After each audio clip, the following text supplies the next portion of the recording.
Imagine this level of cruelty. A woman sells her own daughter to the mafia, expects a corpse, a payout, and sympathy from the public. Evil already, right? But here's the twist that wrecks everything. Marco DeLuca refuses to kill Jane, protects her, trains her, and helps her walk back into her mother's glittering charity gala alive. So the same daughter marked for death becomes the living evidence that destroys her mother in front of the entire city. That is not karma. That is cinematic humiliation. In a cruel twist of fate, Jane Whitmore was bartered by her own mother to Chicago's underworld sovereign.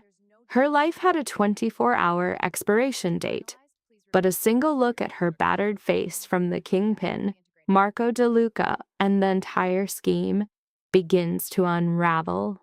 A mother's betrayal was about to unleash a reckoning as the gangster's chronicle takes an unforgiving turn. The city wept in a blur of rain, mirroring the state of Jane's fractured soul. She was bound in a black sedan, yet the true confinement was the chaos in her mind. This ordeal began 3 days prior, a gift from her mother. Wedged between two hulking figures, she was no longer a child but a living settlement. Her mother's final words echoed endlessly. "You're finally being of some use, Jane." Of some use. The phrase was a blade twisting in her soul. The vehicle halted before an unremarkable warehouse, the heart of a hidden empire. Here, Marco DeLuca was more than a kingpin. He was the city's apex predator, a phantom of absolute power. Jane was the offering brought directly to his altar. Thrust into the tempest, she faltered but refused to surrender to the pavement. To collapse now would be to concede defeat, a game she would no longer play. The interior was a startling paradox, gleaming floors and artful lighting like a 5-star abattoir. They led her down an impossibly long corridor. Fear was present, but it was a familiar state of being for her. The journey concluded before a heavy door, which revealed an impeccably furnished office, a hearth roaring against the night. And there, behind an immense desk, sat Marco DeLuca, younger than the myth surrounding him, perhaps mid-30s with a chiseled jaw and eyes like cold cinders. He simply observed as they guided her forward. "Leave us," he uttered, his tone low but radiating unquestionable authority. His men paused. "I said leave." The bolt slid home. Jane remained, a ruin on his expensive carpet, awaiting the fate her mother had purchased. The heart of this betrayal was a $2 million life insurance policy. For her mother to claim it, Jane had to cease to exist, and a mob execution provided a clean narrative. Marco continued his silent study, his gray gaze tracing her features, not with predatory hunger, but with genuine perception. After a life spent unseen, the attention was dizzying. "Sit," he commanded at last. She remained paralyzed. He rose, fluid as a phantom. At this proximity, his presence was overwhelming. When he drew near, Jane recoiled, an instinct born from years of enduring blows. She tensed for the impact that never landed. Marco paused, hands pocketed, his eyes cataloging her wounds, the broken lip, the bruises on her neck.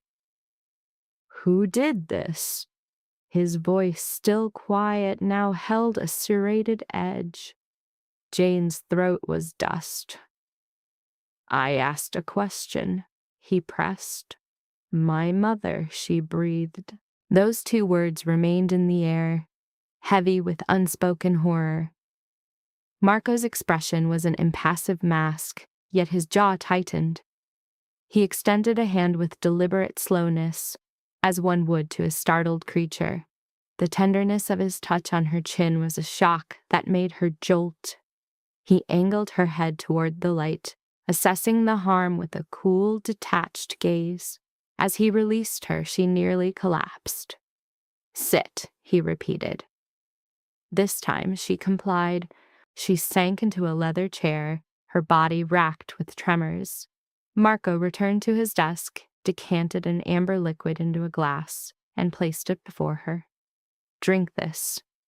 Her hesitation was met with a sharp, "That was an order." Her hands shaking, she downed the liquor. The fiery jolt cleared the fog in her mind. He waited in silence. "Why am I here?" Jane asked, her voice ragged. "You tell me," he returned. "I was informed your mother was settling a debt." "What I was not informed," he continued, "was that the payment was her own daughter." A raw, broken laugh tore from Jane's throat. "Payment? Is that her word for it?" Marco's gaze sharpened. "What would you call it?" "An execution," she stated plainly. "A $2 million policy on my life. She needs me gone to collect." The atmosphere grew frigid. "Say that again," he ordered, his voice dangerously soft. So she recounted the entire depraved scheme. She detailed how the violence escalated to create a narrative for the authorities, how she was systematically isolated until she became an invisible soul. By the end, Marco was utterly motionless, his gaze burning with an arctic rage. "She delivered you to me to be eliminated," he stated, a declaration, not a question. "Yes. And you came regardless." Jane's laughter was empty and lifeless. I had nowhere left. She ensured I was utterly alone. For the first time, Jane held his stare without wavering. "So I came. This at least is a conclusion." Marco rose with such sudden violence that Jane flinched once more. He noticed. Stalking to the window, he asked, "Do you know who I am?" She recited his reputation numbly. "Leader of the DeLuca family. You control half of this city. You make people disappear." "Accurate," he replied, turning back. "I am all of that, but I do not harm women. And I certainly do not harm women brought to my door looking as if they have been savaged." Jane stared, her mind unable to process this deviation from her grim expectation.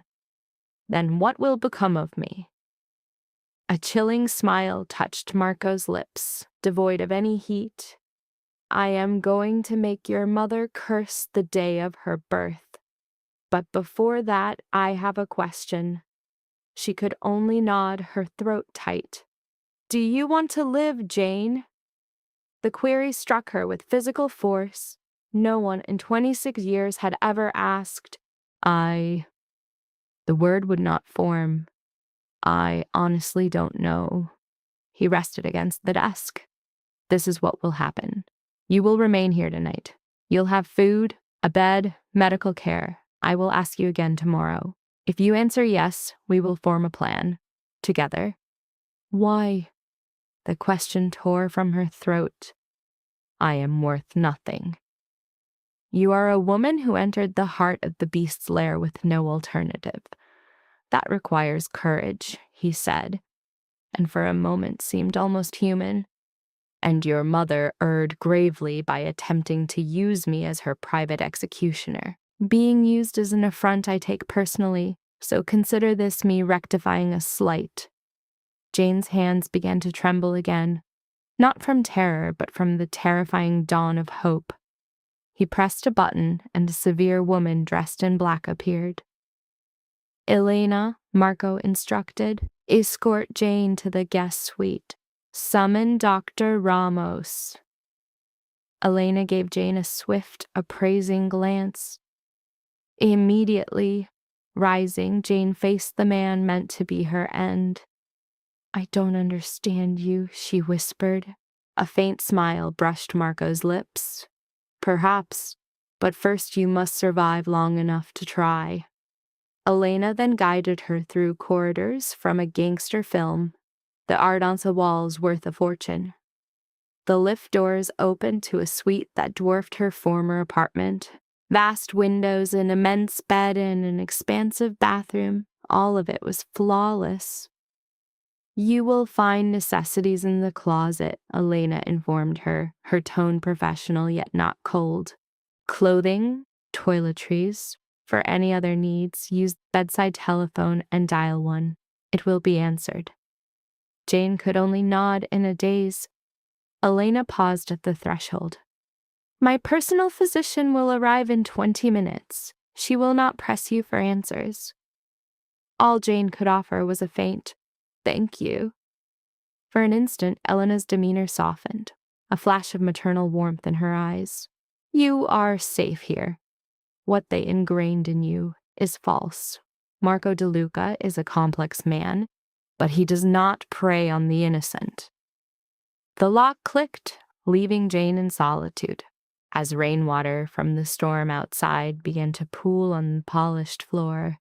The dam of Jane's composure finally broke.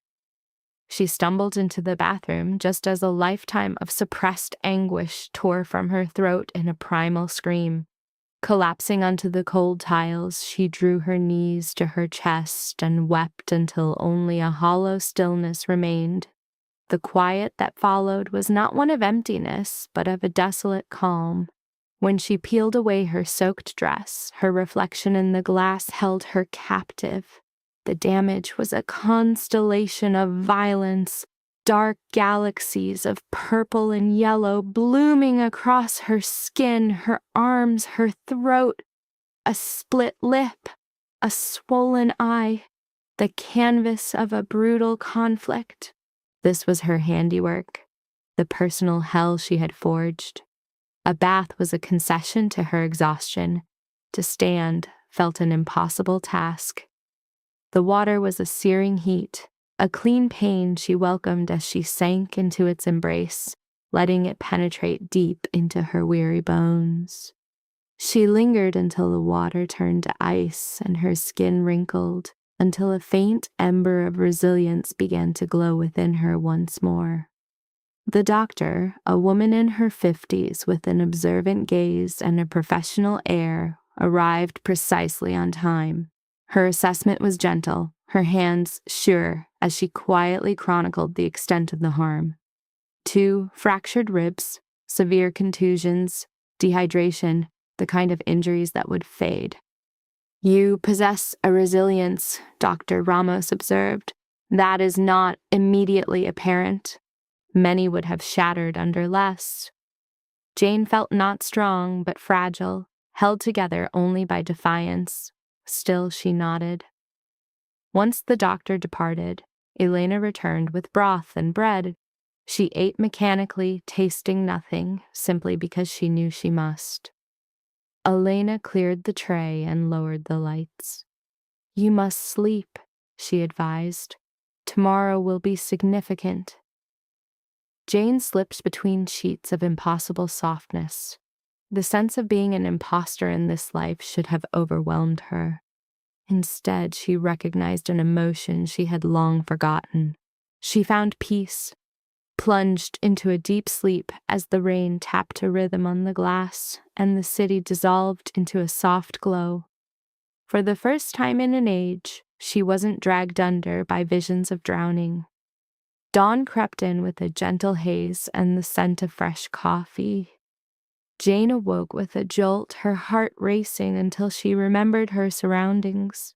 She was not in her mother's cell, nor in some transient motel. She was here, inside Marco DeLuca's sky-high fortress. The sharp ache in her side was a brutal anchor to the now. A knock on the door made her recoil.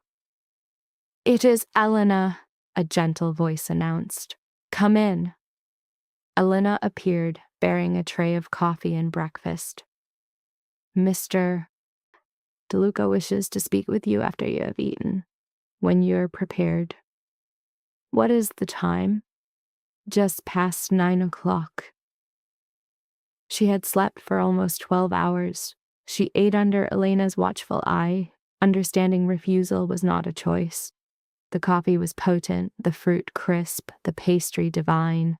Her starved body drank in the nourishment like parched earth drinks the rain. Finished, Elena revealed a closet filled with clothes in her size, denim, pullovers, simple frocks. But how? Mr. DeLuca is exceptionally thorough. Elena offered her jeans and a gray sweater. Please get dressed. I will wait just outside. Jane changed quickly, catching her reflection in the mirror. The bruises remained, though they seemed less stark in the morning glow. She tied back her hair, splashed water on her face, and attempted a look of composure. A complete failure, but she made the effort. Elena guided her down a different corridor into a sunlit space, a world away from last night's shadowed office. This room felt lived in, intimate.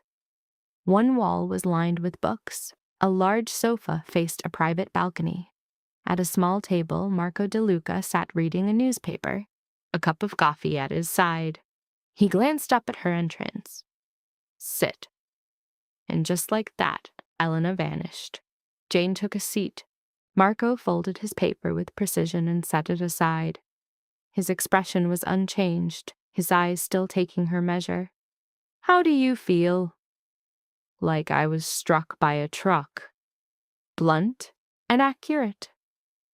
He poured a second cup of coffee and pushed it toward her. Dr. Ramos assures me you will recover completely. The ribs will require several weeks. Jane wrapped her fingers around the mug's warmth.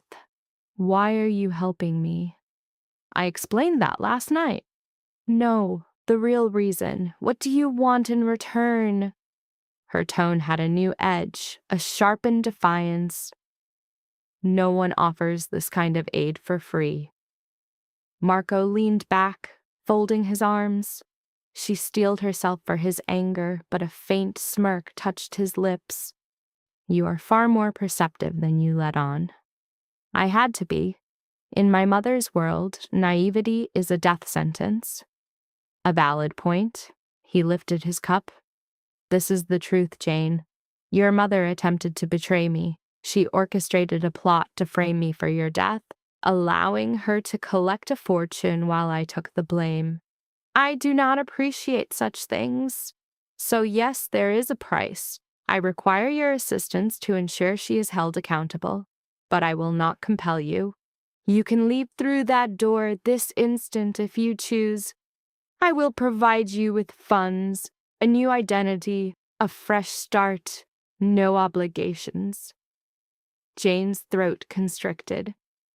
And if I choose to stay, then we ensure she laments every single action she has ever taken. His voice lowered, turning to pure ice. Together.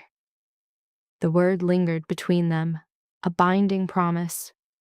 Jane set her mug down. Her hands were trembling again, but this time it was with rage, a white-hot fury she had suppressed for her entire existence. How would we accomplish that? Marco's smile was that of a predator, entirely devoid of warmth.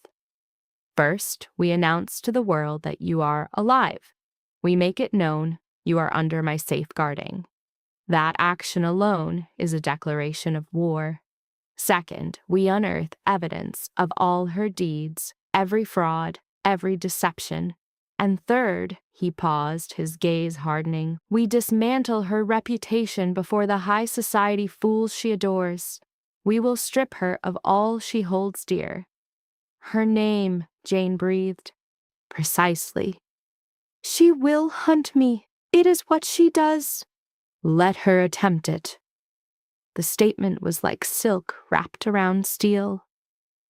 This time she will face an opponent who understands the game and how to secure a victory. Jane regarded the man before her, a gangster, a killer, a person who should fill her with dread. Yet, in his presence, she felt a perilous flicker of her own strength. Why do I trust him? Because he has been direct with me, and because I know he is my only path to freedom. He leaned forward, resting his arms on the table. So, I ask you once more, Jane, do you wish to live?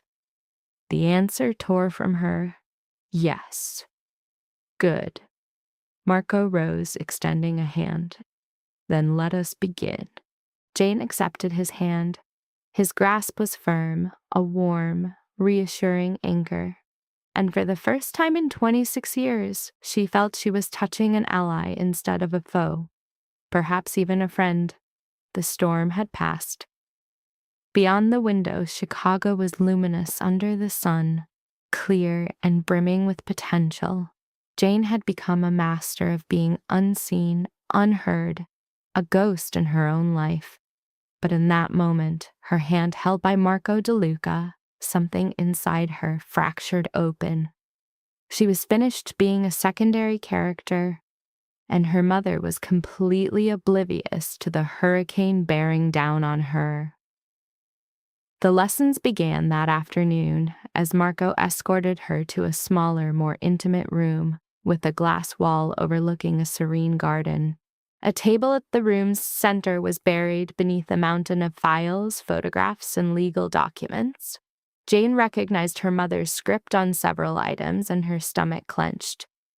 Marco's voice was quiet as he gestured for her to sit. She took a chair, her eyes fixed on the organized chaos.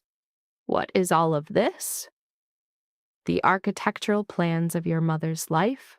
Every corrupt deal, every falsehood, every instance she valued profit over people." He sat opposite her, slid a folder across the table, and opened it.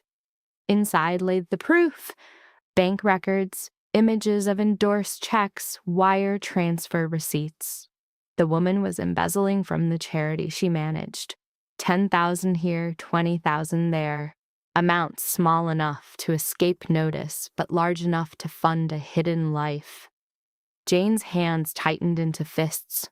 The tale of a struggling charity was a complete myth, a lie designed for absolute control.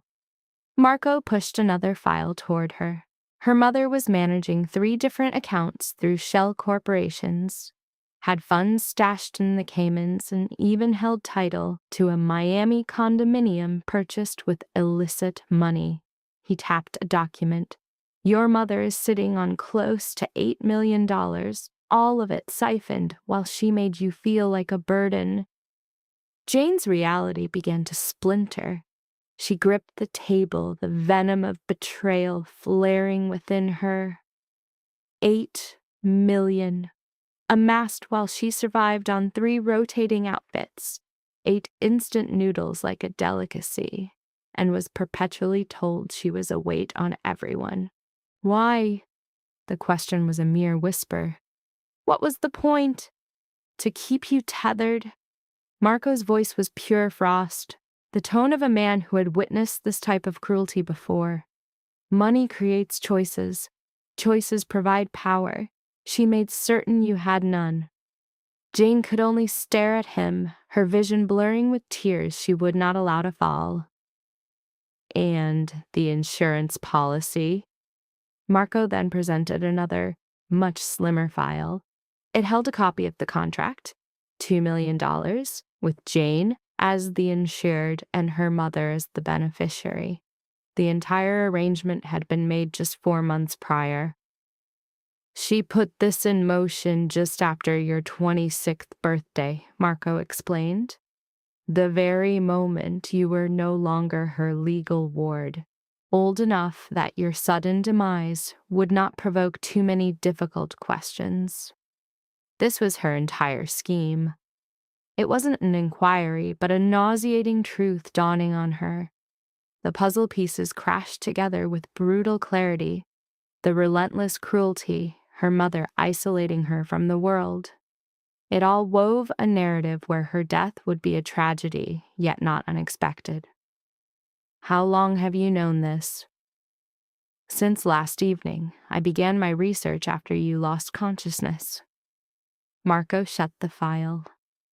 "Your mother contacted a business partner of mine 2 weeks ago, mentioning a significant windfall and inquiring if I would accept an alternative form of payment. I told her to meet me in person. I needed to see precisely what she was offering." "And I was the offer?" "You were. But she made a grave miscalculation." Marco's features hardened into a stone mask. "She assumed I was the type of man who forgoes due diligence, that I would view you as nothing more than a pawn." She was profoundly mistaken. Jane gazed at the documents arranged before her, the irrefutable proof of her mother's conspiracy. A part of her yearned to look away, to simply erase this knowledge. Yet another part, the one that took Marco's hand, wanted to sear every last word into her memory. "What is our next move?" she asked. "For now we hold this. We do not reveal our hand," Marco said, collecting the files into a single, thick, damning stack. "Our first priority is to prepare you. Your mother will soon start searching for you. And when she appears, you must be capable of meeting her gaze without shattering." "I will not shatter." The words were a vow, sharp and laced with venom. Marco observed her, inclining his head slightly. "You may believe that now, but she has had 26 years to construct a cage inside your mind. One does not simply walk away from a place like that." "Then teach me how," Jane retorted, her eyes locking with his. "You swore we would face this together, so instruct me." A subtle change occurred in Marco's expression. Not quite admiration, but something akin to it. "Very well. Rule number 1, cease apologizing for existing." "I do not do that." "You do. You recoiled when Elena entered. You hesitated when I held your chair. You expressed gratitude for common decency." His voice was solid, yet held no hint of malice. "You were taught to shrink into nothing. I need you to become a presence." Jane felt a knot tighten in her throat as she swallowed. "I don't know how." "Then we begin with the fundamentals." Marco rose, motioning for her to stand with him. "Cross the room, spine straight, head high, carry yourself like you own every brick of this place." The instruction was clear. The execution was another matter. As Jane stood, her shoulders instinctively curved inward, a shield against the world as she managed one trembling step, then a second. She caught her gaze fixed on the floorboards and wrenched her chin up. The posture felt alien, dangerously open, an invitation for a blow. "Again," Marco commanded. She walked back, fighting to keep herself upright, but failed. "Again." He was unyielding. For what felt like an eternity, Marco had her pace across that room until her lungs burned and her limbs trembled.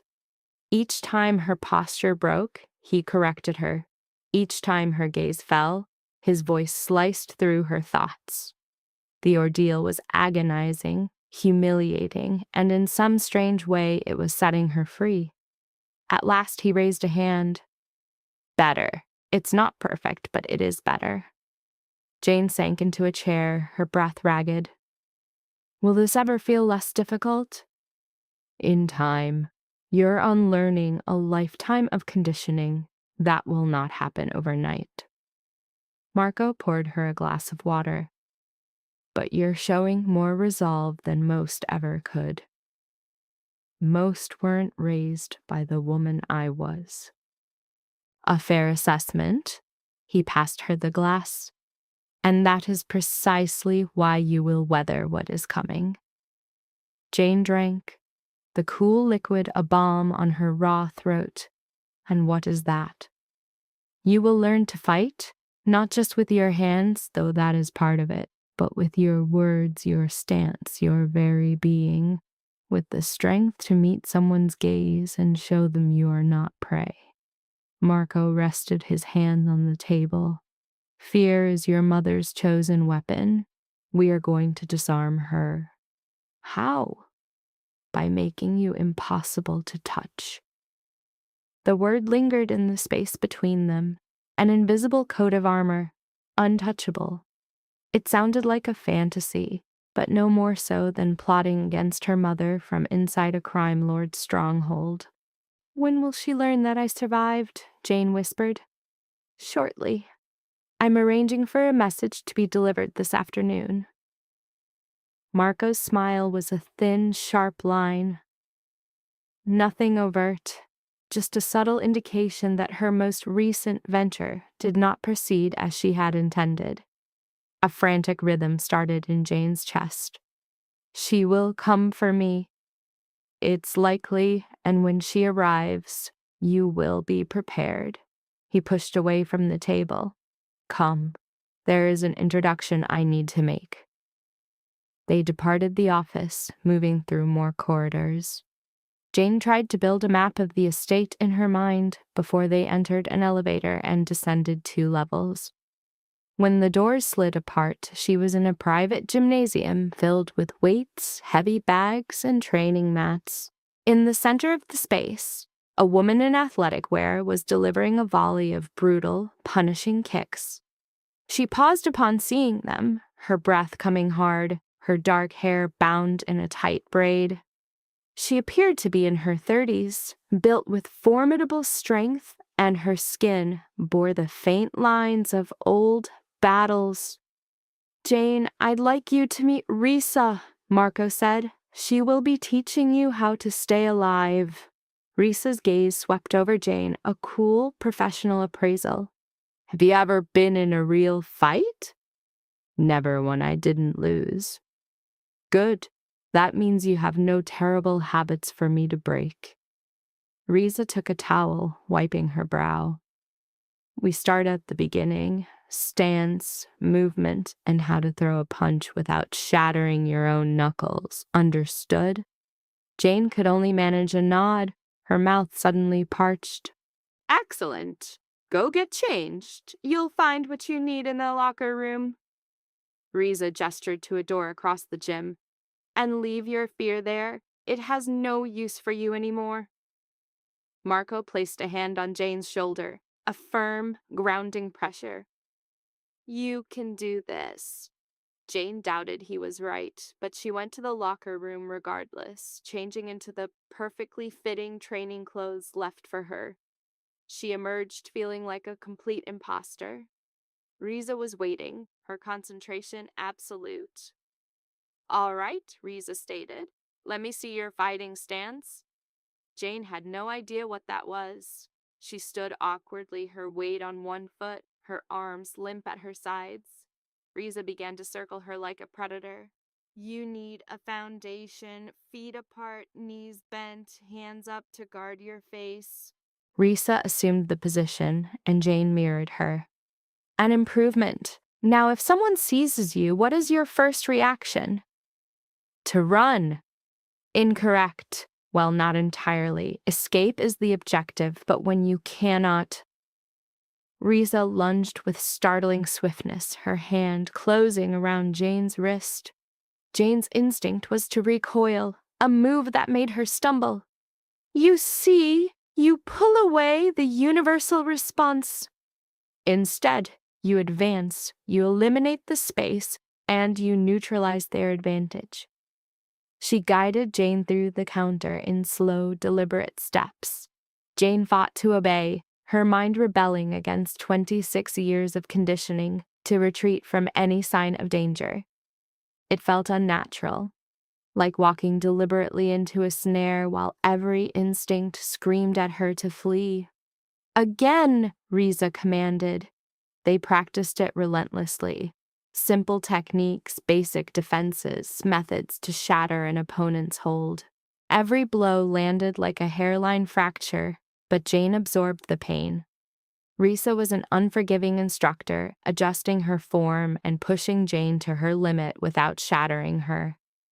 After an hour, Jane was a quivering, sweat-drenched wreck. That's enough, Risa said curtly. You did better than I anticipated. Jane gasped. It feels like that truck ran me over again. A flicker of a smile touched Risa's lips. That is how you know it's effective. Shower, get food. We do this again tomorrow. Jane hauled herself to the lockers, stripped off her soaked clothes, and stood under the scalding water until the aches subsided. Elena was there with a fresh set of clothes, offering the silent support Jane had come to depend on. Elena brought the message from Mr. DeLuca. Dinner. 7 p.m. in the main dining hall. The simple command sent Jane's thoughts into a scramble. Dinner. Elena's counsel was direct. Do not dwell on it, she added with a dark, knowing smile. His bite is seldom lethal, but the dining room was no gangster's hideout. It was pure elegance. A massive table that could seat 12 was set for just 2. Marco glanced up from his phone. Riza mentioned you have resolve. That is a good thing. As Jane took her seat, she murmured, She likely also mentioned I'm a disaster. He corrected her. No, she said you are a blank canvas. And there is a world of difference, Marco continued, pouring wine. A blank canvas can be shaped. A disaster is already lost. From a hidden door, Elena served their meal. It was not a show of power, just a simple pasta and salad. Eat, he instructed, his tone unexpectedly soft. You have more than earned it. The first taste made Jane realize how ravenous she was, and a small, involuntary sound of relief escaped her lips. Marco gave a genuine laugh. It's good, is it not? She could only respond, I don't recall the last time I had a real meal. His reply was a promise as hard as granite. Become accustomed to it.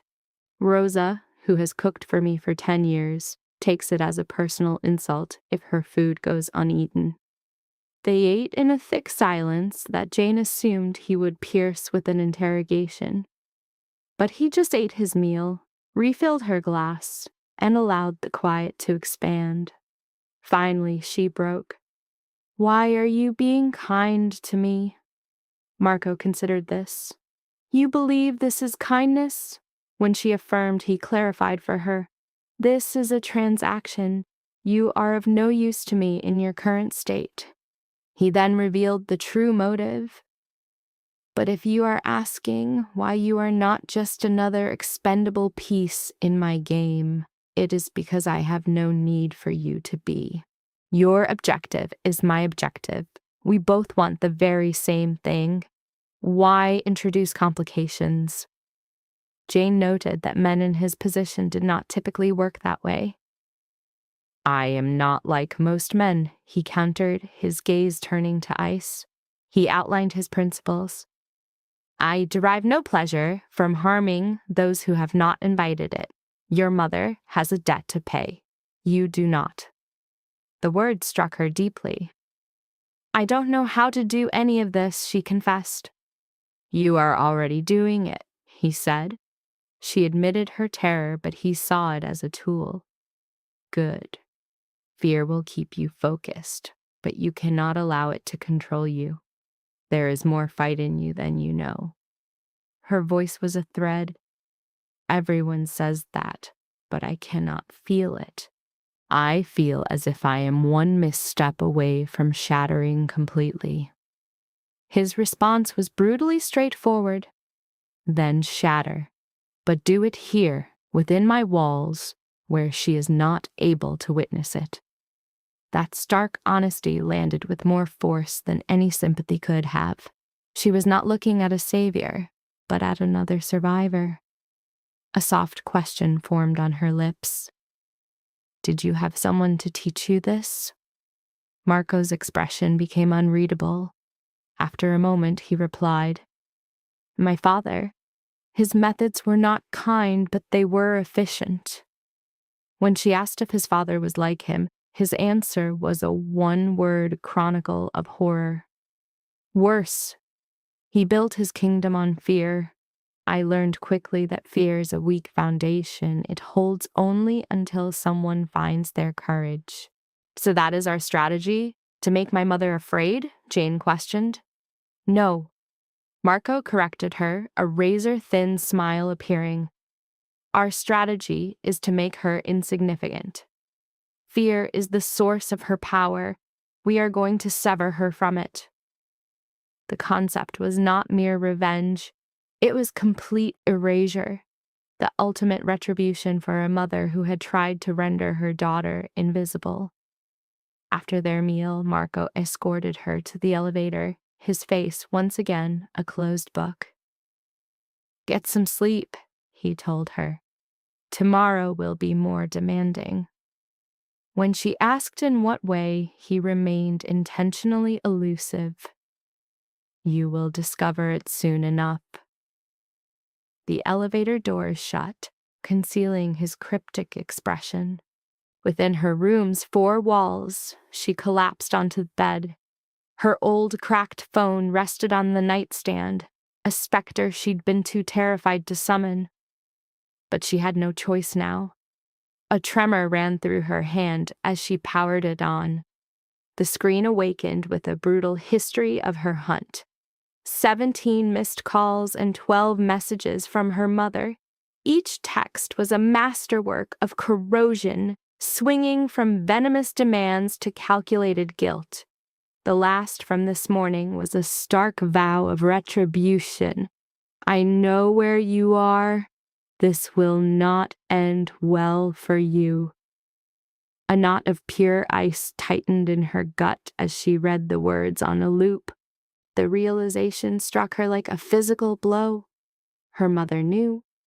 A sharp rap at the door made her jump. It was Marco, his expression grim, a tablet in his hand. "Your mother just made her move." He angled the screen toward her. A social media page with 50,000 followers stared back. The most recent entry was a photo of a younger, beaming Jane, captioned by a desperate mother seeking her mentally fragile daughter, who had vanished 3 days ago. It was a disgustingly brilliant gambit, transforming public pity into a weapon with tags like "Help Find Jane" and "Missing Person." The comment section was a torrent of support from strangers, all echoing the fabricated heartbreak. Jane's hands clenched into tight fists. "She's casting herself as the victim." "It's what she does best. Her signature performance," Marco said, setting the tablet aside. He laid out her mother's entire playbook, one where Jane was painted as dangerously unstable, and her mother's pursuit was a righteous rescue. "So, what's our plan?" Jane asked. "We let her set the stage. Let her believe she's holding a winning hand." A chilling, predatory smile touched his lips. "Then, at the height of her performance, we will tear the curtain down and show the world the monster." "And when is that?" "Soon, but you need to prepare," he said, extending a crisp business card. "Dr. Levin is a therapist. She specializes in circumstances like yours. Your meeting is at 10 a.m. tomorrow." Jane's defenses shot up. "You think I need a psychiatrist?" Marco's tone was gentle but firm. "I think you've been injured. There's a world of difference." He framed it as a strategy. "You can't win this war still carrying all the shrapnel from the last one. Dr. Levin will help you remove it." Her pride resisted, but she knew the poison he spoke of was real. "All right," she conceded in a whisper. "Good," Marco replied from the doorway. "Jane, you're stronger than you realize. Don't forget that." He left before she could respond. She leaned back against the door as her phone vibrated a final time. It was her mother. "You can't run from me." Jane stared at the message, then with a chilling serenity typed a 2-word reply. "Watch me." She sent it before doubt could intervene and powered the phone down. Morning arrived too quickly. Elena appearing with a breakfast tray, a silent reminder of the appointment that awaited her. She moved through the morning on autopilot, feeling strangely exposed just by pulling on jeans as she fought to ignore the coming session. Dr. Levin's office was a 20-minute drive into a district of quiet, nondescript buildings. A woman in her 50s with compassionate eyes met her. "I'm Sarah." As Jane took a seat, Sarah cut straight to the point. "Marco gave me a summary, but this needs to be your story. In your own words, please tell me what brings you here." And for the first time, Jane, who had been raised to believe the truth was a liability, began to speak. The story poured out of her, the suffocating control, the engineered loneliness, the power of a single look to make her feel utterly worthless. Sarah listened with the focused stillness of a seasoned professional. When Jane's voice finally faded, the therapist offered her a truth. "What you have described is a classic, methodical campaign of psychological abuse. Your mother constructed a perfect prison for you, one you were never intended to escape. Then, she reframed everything. The fact that you are sitting here is proof you are more powerful than she ever allowed you to be." Jane's voice was strained. "But I don't feel powerful." Sarah clarified that courage was not the absence of fear, but the will to act in spite of it. She was direct, warning that the path forward would be grueling, but that the most critical step, the decision to resist, was already done. The logic resonated deep inside Jane. For the next hour, they shifted to tactics. Sarah equipped Jane with mental armor, techniques to anchor herself during a panic attack, ways to mute her mother's voice inside her head, and a blueprint for building an identity not founded on fear. "Okay, 2 appointments a week," Sarah outlined. "More if things get intense. It's going to get much worse before it gets better, especially when you confront her." As their time wound down, she added, "We are getting you ready for battle, you and I." Sarah passed her a card with a number, a direct line to her command center. Jane clutched it like a lifeline. "You can thank me," Sarah said, "when you're looking back on all this from the other side of victory." Back at the house, Jane found Marco in his office, his face a mask of stone, as he spoke on the phone. He motioned to a chair, and she overheard fragments of his own hidden war. "That offer is a non-starter. The answer was always going to be no." A tense quiet filled the line. Marco doesn't negotiate with people who trade their own family. Another stretch of silence. The warning was clear. Any further attempts at contact, and he would unmask her for the fiend she truly was. The phone hit the cradle, ending the conversation. "My mother," Jane's voice was barely a whisper. "Her attorney," he replied. "Apparently, she wished to discuss terms for your safe return." A harsh, mirthless laugh tore from Marco's lips, as if she were nothing more than misplaced freight. Jane's hands tightened into fists. "What was your answer?" "That she could find her own way to hell." Marco pressed his fingers to his temples. The first volley had been fired. The online campaign was already exploding. "She had the authorities searching for you. A missing person report was officially filed. Can she force me to come back?" "You are 26, he said, his voice flat. "Legally, she has no power. But she is fabricating a narrative where you're unstable, and I'm a kidnapper. Anything to maintain her role as the suffering victim." Jane felt the old, familiar vice of panic tighten around her lungs. "So, what is our move?" Marco's gaze met hers, deadly serious. "We are going to take her story apart, lie by lie, so completely that she will never be able to piece it back together." "How?" He slid a file across his desk. Inside lay a lavishly ornate invitation, gold script on heavy cardstock, for the annual Chicago Children's Foundation Gala, her mother's personal stage, where she performed as the city's foremost philanthropist. "It's in 2 weeks, Marco stated, his face unreadable. "Your mother will be the guest of honor. So will 500 of Chicago's most powerful figures and a legion of press." Jane's heart began to beat a frantic rhythm against her ribs. "You want me to be there?" I want you to appear and let them see you perfectly healthy, perfectly lucid, and after they see you, we will let them see her." A ghost of a smile played on Marco's lips, a thing of ice and sharp edges. "You said you were ready to fight. Consider this the main event." Jane looked down at the invitation. 2 weeks, 14 days to forge herself into someone her mother could not break, someone who could stand before a crowd and speak the truth without shattering.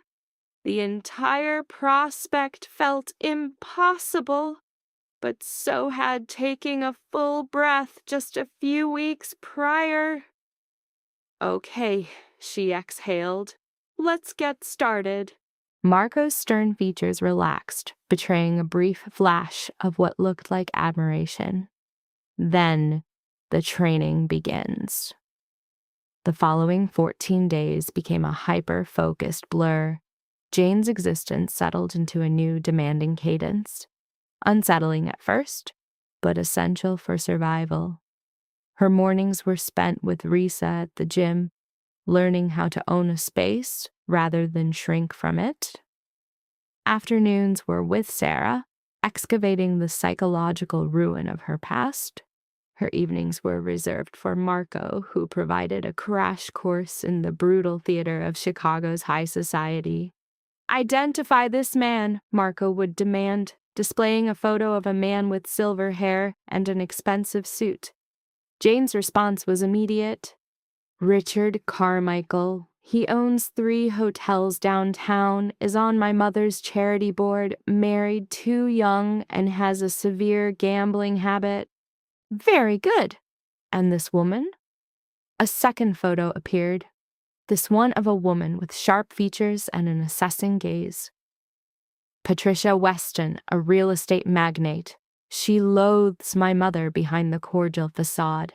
They are rivals, always competing for the same wealthy donors." Marco let the pictures fall, a trace of approval in his gaze. "You are learning the terrain. It feels more like studying for an exam I never chose to take." "That is precisely what this is. And failure means your mother wins." He poured a cup of coffee Elena had left, sliding it toward Jane. "These people, they are all predators. They will align with your mother while she is useful, but they will turn on her the moment she shows weakness. Our job is to make that first cut." Jane cupped her hands around the warm ceramic. "Are you certain this will work? That my truth will count for more than her performance?" "They will have no alternative. Not after we show them the financial statements." Marco angled his laptop for her to see. The screen was filled with ledgers, email chains, and documents Jane had never seen. "My team was meticulous. For 7 years, your mother has been treating this foundation as her private bank account. Phantom employees, inflated expenses, donations that simply vanish. The evidence is all here." As Jane navigated through the files, a profound sickness washed over her. How did no one notice this? Because her narrative was too compelling to doubt. She is charismatic, almost hypnotic. She weaves a beautiful story about saving children, all while looking impeccable in a designer dress. Marco's tone turned glacial. "A compelling narrative crumbles when confronted with brutal reality. You will be the agent of that confrontation at the gala. We'll do it together." With a sharp click, Marco closed the laptop, a gesture of finality. "But the entire strategy hinges on your composure, on your ability to meet her gaze and not disintegrate." Jane's eyes met his, unwavering. "I will not fall apart. You believe that now, but she installed every one of your vulnerabilities. She spent 26 years cataloging each trigger you possess. Then my will must be more formidable than her intellect." Jane set her cup down. her expression hardening to stone. I am not the girl she discarded 2 weeks ago. You saw to that. An unreadable emotion flickered across Marco's features. Perhaps pride, perhaps dread. Remember, this is not about settling a score. This is about securing justice. Is there a distinction? The bitterness was acidic on Jane's own tongue. From my perspective, they feel identical. Marco settled back, his eyes scrutinizing her. Vengeance is an emotion, a blaze that consumes everything quickly and then dies. Justice is a foundation. It endures, and it restores what was shattered. He paused, his voice low. Your mother stripped you of everything. We aren't merely reclaiming it. We are ensuring she can never inflict this kind of ruin on another soul. Ever. The weight of his words settled deep inside her. He was right. This transcended her personal agony, her own private war. Others were ensnared in the deception, and perhaps there were other girls, just like her, lost in the dark. Very well, she exhaled. For justice, then. The following days melted into a relentless, grueling regimen. As Jane's ribs mended, her movements became fluid, free from pain. Her sessions with Risa evolved from deflecting blows to landing them, every impact forging a resolve of steel where terror once resided. Sarah coached her to recognize her mother's insidious voice in her mind and to silence it, supplanting it with a declaration of her own value. Marco remained a constant, watchful presence. He would appear at the gym simply to observe, offering a minute adjustment to her stance. He would share dinner with her, listening quietly as she unraveled a lifetime of conditioning. He never spoke of a debt, never implied she owed him for any of this. The absence of a price created a foundation of trust she had never known. Merely 5 days prior to the gala, Elena entered Jane's room carrying 3 garment bags. Mr. DeLuca commissioned these for you, she announced, arranging them in the armoire. For the event. Jane unzipped the nearest bag and her breath caught. The gown was the shade of a starless midnight, tailored with stark, unforgiving lines. It was armor, a stark contrast to the confining, frilly dresses her mother had always chosen. This was a statement worn by a woman, not a doll.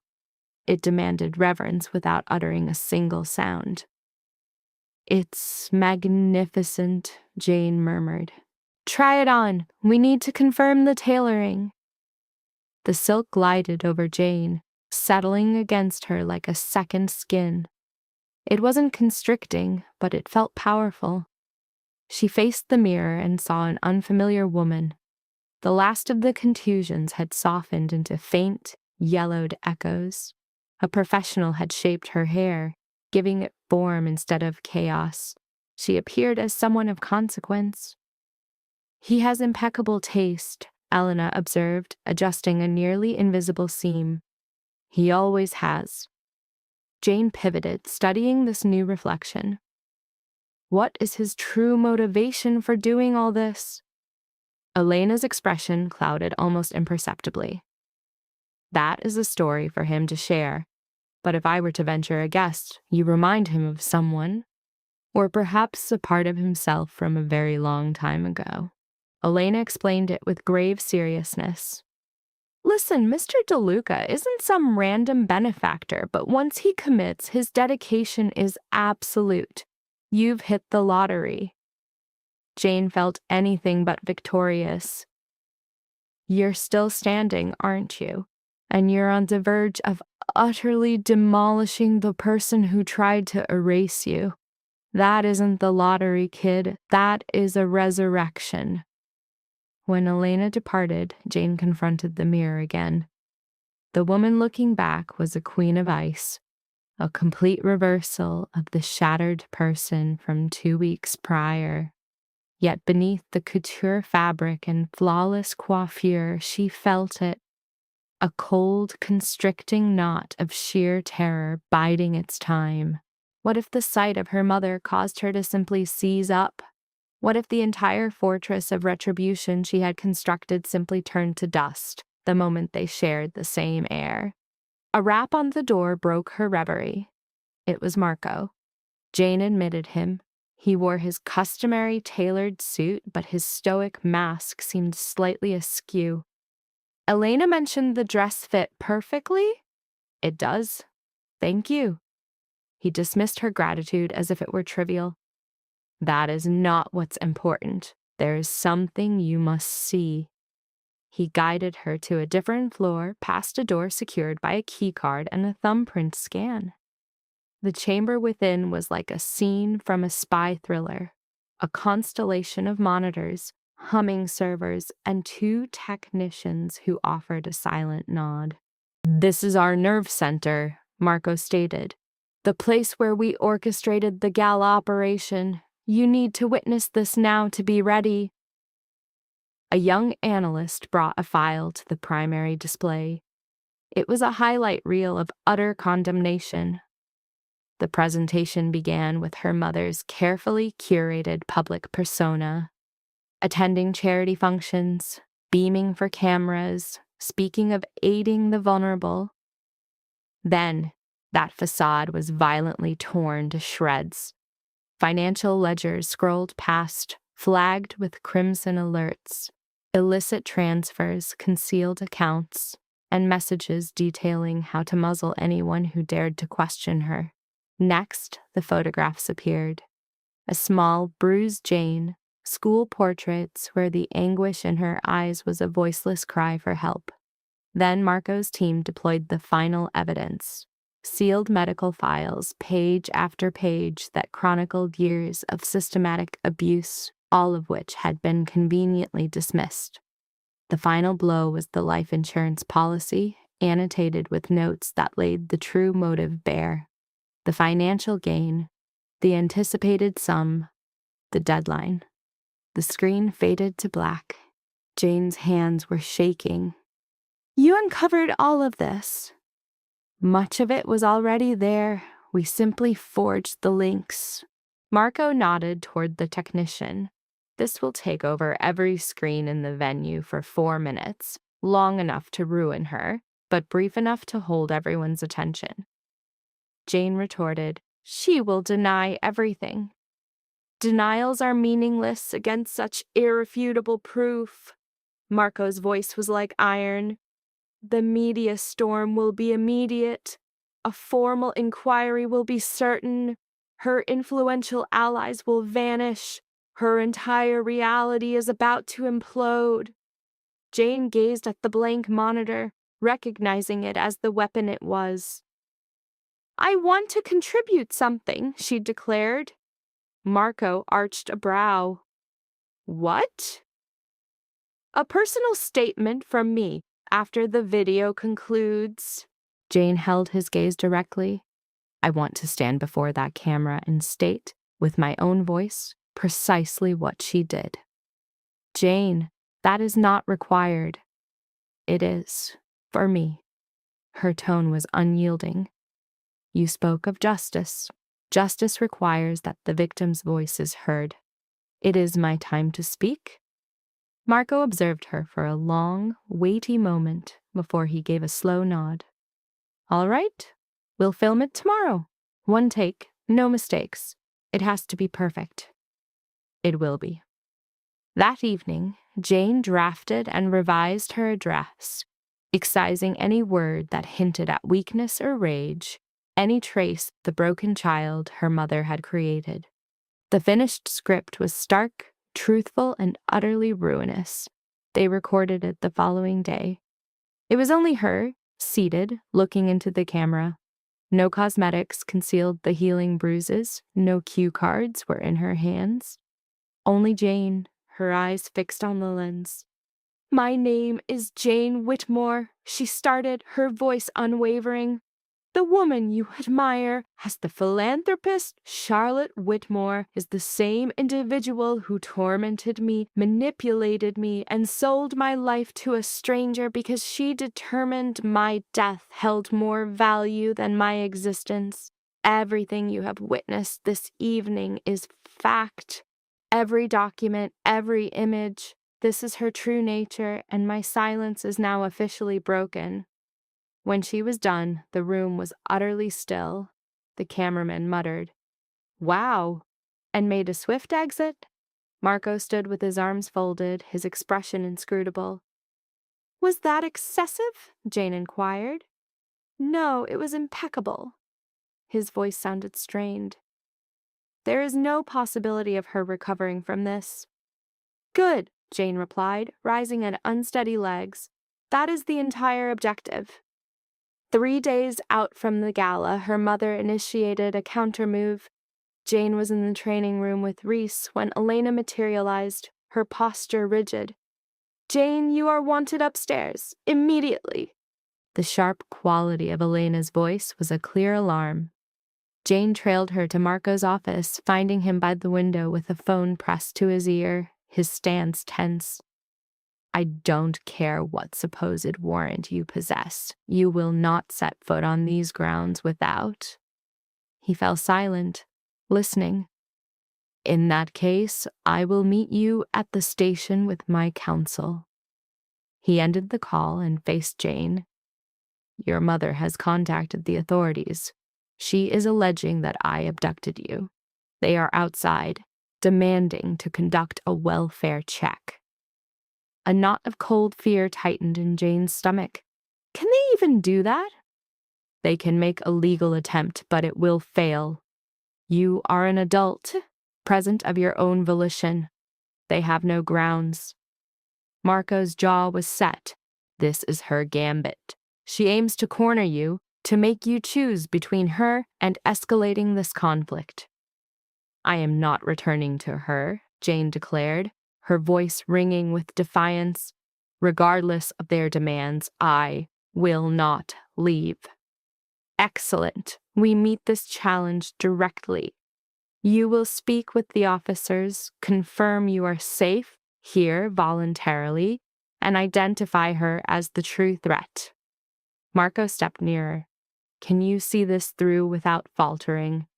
Jane considered the past 2 weeks, the training, the counseling, the effort to forge this new self. "I can. Perfect. She anticipates your collapse. Let us demonstrate how profoundly mistaken she is." Less than an hour had passed before 2 officers sat across from them in a stark conference room. On one side were Marco and his counsel. On the other, Jane sat alone, her fingers intertwined to still the tremor running through them.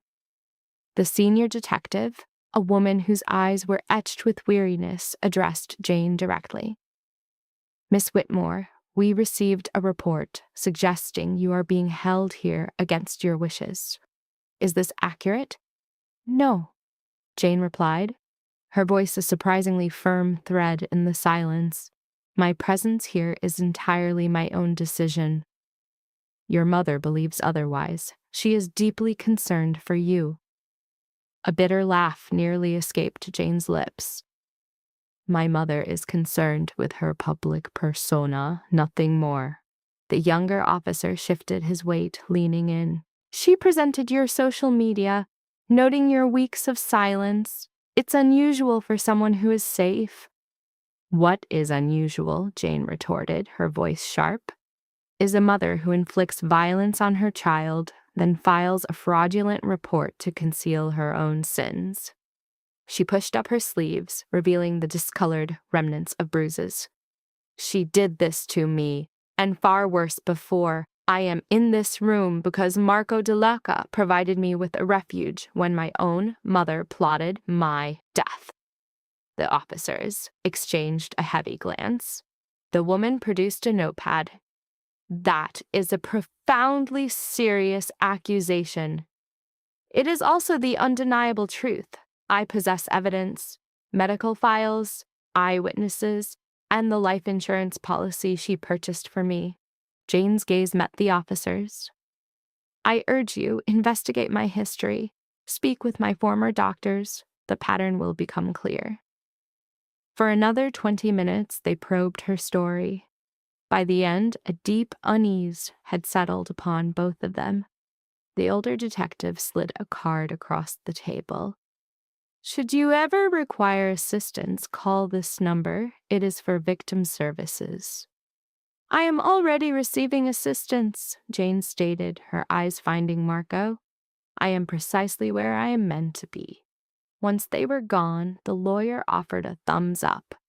You navigated that flawlessly. They will not return. But Jane knew a different truth. Her mother's campaign was not over. She would simply find a crueler method of attack. Jane was not wrong. The following morning, a buzz from her phone tore her from her sleep.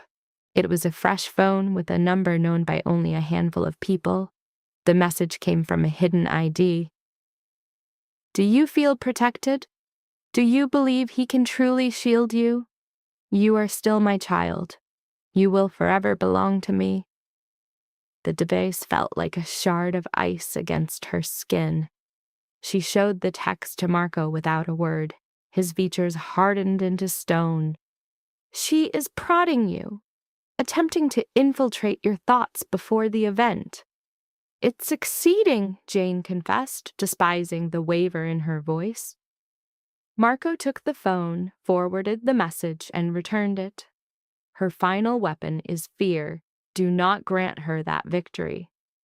He gave her shoulder a firm squeeze. Just one more day. Endure one more day, and this will all be over. Jane offered a slight nod, but the text poison lingered in her mind. She lay awake all night, imagining her mother's expression when the video began to play. Would there be an eruption? A counter-assault? Or would she somehow contort the narrative to cast herself as the victim once more? On the morning of the gala, Jane rose before the sun, her movements stiff and automated. She followed her regimen, water, then coffee, then Sarah's breathing techniques. Reese arrived for one last session, its focus not on combat, but on maintaining composure. You are completely ready for what is to come, Reese assured her. Recall everything we have practiced. Enter that room as if it is yours. Offer no apologies for your presence. You are the one in command now. A final surge of panic screams through Jane's mind, a certainty that she will crumble. But Reese's voice becomes her anchor, saying, You have trained for this moment. He instructs her to simply breathe, to reset her focus if she feels herself falter. His hand on her shoulder is a grounding force. He tells her she possesses a strength she has yet to recognize. Go and be a commander. Later, Elena comes to apply the final touches. The gown, the heels, the understated jewelry, all chosen by Marco. Her hair is drawn back severely, leaving nothing concealed. The makeup is sparse. This is a battlefield, not a ball. Jane gazes into the mirror, and a stranger made of cold resolve stares back, poised, lethal. And just beyond the door, Marco was waiting. He was clad in a tuxedo that cost a small fortune, appearing every inch the magnate he was. But the sight of her transformation brought him to a halt. He opened his mouth to speak, then reconsidered. When you step into that room, there will not be a soul who doesn't know who you are. That is the entire objective, is it not? Yes, but I doubt you grasp the sheer force you are radiating at this moment. He extended his arm. Are you ready? Jane took it, drawing strength from his solid form beside her. As I will ever be. The entire spectacle was being held at the Grand Marquis Hotel, a monument to Chicago's opulence. They arrived deliberately late after the venue had filled to capacity. The lobby was a tide of couture, smelling of pure power. The moment they entered, Jane felt the collective gaze of the room snap to her. Marco's hand remained a firm, reassuring pressure on her back, a silent promise of his support. As they navigated the throng, she began to identify the key figures from her research. Richard Carmichael was positioned by the bar. Patricia Weston moved through the crowd near the windows. And at the very heart of it all, encircled by admirers and media, stood Charlotte Whitmore. Her mother was, as always, immaculate, a perfect dress, a cascade of diamonds at her throat, and a smile so refined it seemed artificial. She was speaking to a reporter when her eyes fell upon Jane. The smile froze in place. For one fraction of a second, the flawless mask was shattered by absolute shock. Then, just as quickly, it vanished, replaced by a facade of pure ice. Their eyes met across the cavernous space. Charlotte excused herself and began to advance toward them, a predator moving in on its target. Jane's heart beat a frantic rhythm against her ribs. Every fiber of her being screamed for her to flee. Yet she remained rooted to the spot, commanding herself to breathe, to recall the weapon she had become over 14 days. Jane. Her mother's voice was a confection of sweetness, loud enough for those nearby to overhear. Thank heavens, I was so dreadfully worried. She moved to initiate a false embrace. Jane took a single, measured step backward, just beyond her grasp. Do not touch me. A coldness entered Charlotte's eyes, but the synthetic smile never wavered. My dear, we should really take this somewhere private. No. The word was not a refusal, it was an unbreakable decree. We are staying right here, and nothing about this will be private. Whatever you feel you must say, you will say it now. A murmur rippled through the onlookers. They could sense the impending conflict. Phones began to emerge, their lenses aimed at the confrontation. Charlotte's smile grew brittle. Jane, you are clearly unwell. This man has poisoned your mind. Marco saved my life. You were the one who attempted to destroy it. Jane felt Marco's hand press against her back, a quiet display of power. I am aware of the insurance policy. I am aware you delivered me to him to be eliminated. I am aware of everything. For a single fleeting moment, Charlotte's composure completely crumbled, exposing the raw rage beneath. A laugh tore from her, a sound so practiced it was almost inhuman. That is utterly preposterous. He has been filling your head with a web of lies. The only purveyor of lies in this room is you. Jane's voice gained strength with each syllable.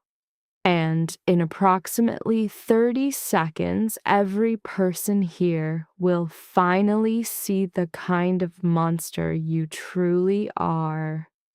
Charlotte opened her mouth for a retort, but the ballroom was plunged into darkness. The colossal screens encircling them flickered to life, and the performance commenced. Jane watched her mother's face as a lifetime of buried secrets was broadcast on every monitor. She saw the color drain from her cheeks, her eyes widening in abject terror as financial records and images of Jane's childhood injuries scrolled past. Then the policy itself materialized on every screen. A profound silence descended upon the ballroom. As Jane's recorded voice began to narrate, her own calm face filling the monitors, Charlotte finally fractured. Her head snapped from one screen to another, desperately seeking an escape that did not exist. Shut it down, she hissed at no one in particular. Shut it down this instant! But not a single person moved. They were all transfixed. The journalists, the wealthy benefactors, the board members, all those whose adoration had once been her source of power. The video concluded, the screens went black.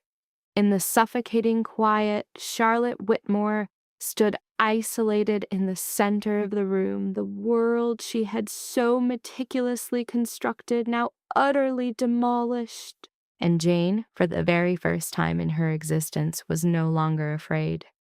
The silence stretched into an eternity before a glass fell. The sound of it shattering upon the marble floor broke the spell. The room erupted into motion. Charlotte lunged toward the nearest reporter. "This is a fabrication, all of it. That man—" She leveled a trembling finger at Marco. "He is a fiend. He forced her to do this." "I have documentation of it all," Marco's composed voice cut through her hysteria. "Financials verified by 3 separate forensic accountants. Medical records from 4 different hospitals. The insurance policy submitted with your signature, dated, and formally notarized." He produced a flash drive from his pocket, raising it for all to see. "Any member of the press who wishes for the complete file is welcome to it at no cost." A dozen hands shot into the air. Charlotte's complexion shifted from ashen to a deep choleric red. "You cannot do this. I will sue you for defamation, for libel, for presenting them with the truth." Jane's voice was soft, yet it carried across the room. She stepped forward, emerging from Marco's shadow to stand on her own. "You can certainly try, but we both know what they will uncover." Her mother's eyes locked with hers, and all Jane could see within them was raw, bottomless desperation. "Jane, please. I am your mother. I love you. Everything I chose to do was—" "Stop!" The word landed like a stone, creating a wall between them. "Do not even try to say any of it was for me. You did it for yourself. You have only ever acted for yourself." Charlotte's beautiful face contorted into something raw and hideous. The mask had not just fallen, it was incinerated by pure rage. "You ungrateful child, after all I've given you—" "You gave me nothing that wasn't a scar." Jane's voice was a placid lake, the tremors long since stilled. "And I refuse to carry their weight for you any longer." A camera flash ignited the darkness, then another. The press was drinking in every moment of Charlotte's public immolation. Jane could feel the narrative shifting in real time as each word her mother spoke hammered another nail into her own casket. Richard Carmichael forced a path through the frozen crowd, his expression a testament to pure fury. "Charlotte, is a single word of this true? Were you embezzling from the foundation?" "Richard, please, I can make you understand." "Can you make sense of $2 million in an offshore account?" Patricia Weston stepped to his side, phone held high like a weapon.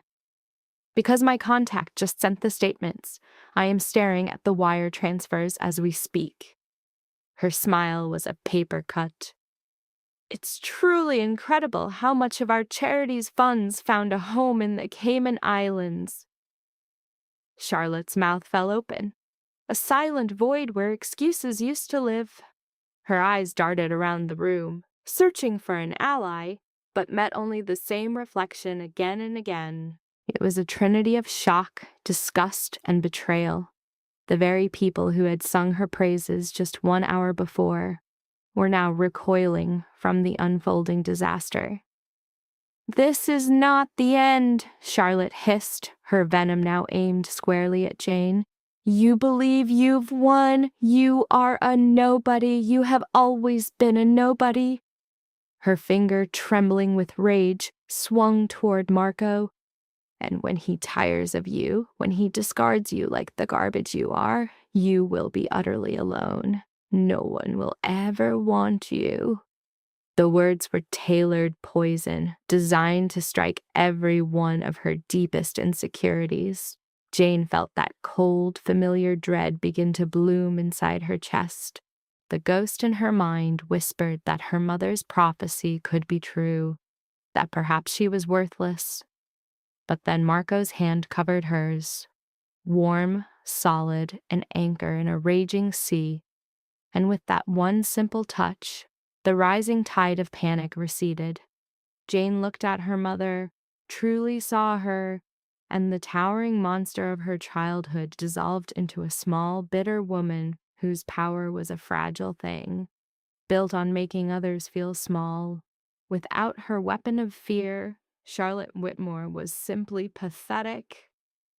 "You are correct about one thing," Jane said, her voice quiet. "I was a nobody. You went to great lengths to ensure it, but I am not that person any longer. And you?" Her gaze drifted over the ruined woman. "You are precisely what you have always been." "The only change is that now the entire world can see it too." Charlotte opened her mouth to retaliate, but a new voice sliced through the tension. "Charlotte Whitmore." Two men in dark suits were moving through the crowd, their badges glinting. Detectives. Jane knew one of them from Marco's files, a man who owed a debt, positioned here just in case. "We need to ask you some questions regarding financial discrepancies at the Children's Foundation. We'll need you to come with us." "I am going nowhere," Charlotte's voice climbed into a shriek. "This is an outrage. I know my rights." "You have the right to remain silent," the detective stated with unnerving calm. "I would advise you to exercise it." It wasn't an arrest, not quite. It was an invitation that could not be refused. But the stunned guests knew nothing of the deeper game. They only witnessed the unbelievable spectacle of Charlotte Whitmore being escorted out of her own gala by the authorities, her carefully constructed universe burning to the ground. Jane watched her mother be led away and felt a vast emptiness open inside of her. It wasn't relief, not in the way you'd think. It was the hollow space left behind by a mountain she'd carried for so long she'd forgotten its weight. Marco's hand was still wrapped around hers. She glanced up at him. His face was a stoic mask. "Are you okay?" he murmured. "I don't have a clue," she replied with stark honesty. "Ask me again tomorrow." The ballroom then shattered into utter pandemonium. Reporters shouting, board members arguing, and guests scrambling for the exits. The music died. The party had officially imploded. Patricia Weston appeared out of the mob, her gaze glittering with a predator's opportunity. "Mr. DeLuca, Ms. Whitmore, that was a truly memorable performance." "It wasn't a performance," Jane countered. "It was the truth." Better still, Patricia's smile was all sharp edges. "The Foundation's board is going to require new leadership, someone with integrity. I'm nominating you, Jane, should you be interested." Jane could only stare, utterly floored. "I know nothing about running a foundation." "You know how it feels to ask for help and be rejected. That makes you more qualified than any of these circling vultures." Patricia surveyed the room with pure contempt. "Consider it. We can speak next week." She melted back into the crowd before Jane could find her voice. Marco guided her toward a side door, away from the screaming press and the blinding lights. In the sudden quiet of a service corridor, Jane finally drew a full breath. Her hands were trembling. Her legs felt like hollow reeds. The adrenaline that had been her armor through the confrontation finally dissolved, leaving nothing but a vast, echoing void. "I think I need to sit down," she whispered. Marco guided her to a bench. She dropped her head between her knees, trying to recall Sarah's breathing exercise. "In for 4, hold for 4, out for 4. "You did the only thing you could," Marco said, taking a seat beside her. "It was more than just right." "I feel like I'm going to throw up." "That's normal. You just stood your ground against the monster that has shadowed your entire life. Your body is just now processing the shock.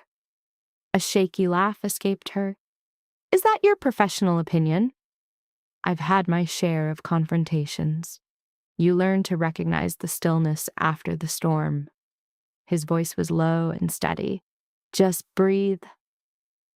For a long while, she just sat there, his solid presence a grounding force while chaos raged on the other side of the door. Eventually, her hands steadied, her breathing evened out. The world stopped tilting on its axis. What's next? She asked. The police begin their investigation. The board will launch its own audit of the finances. The media will feast on her for weeks. Marco's tone was pragmatic. The world your mother built is gone. The empire she ruled is crumbling to dust. And me? That is entirely up to you. He turned, his gaze meeting hers directly. You are free, Jane, truly. For the first time, your life belongs to you. The word felt foreign on her tongue. Freedom, a future not dictated by another's cruelty.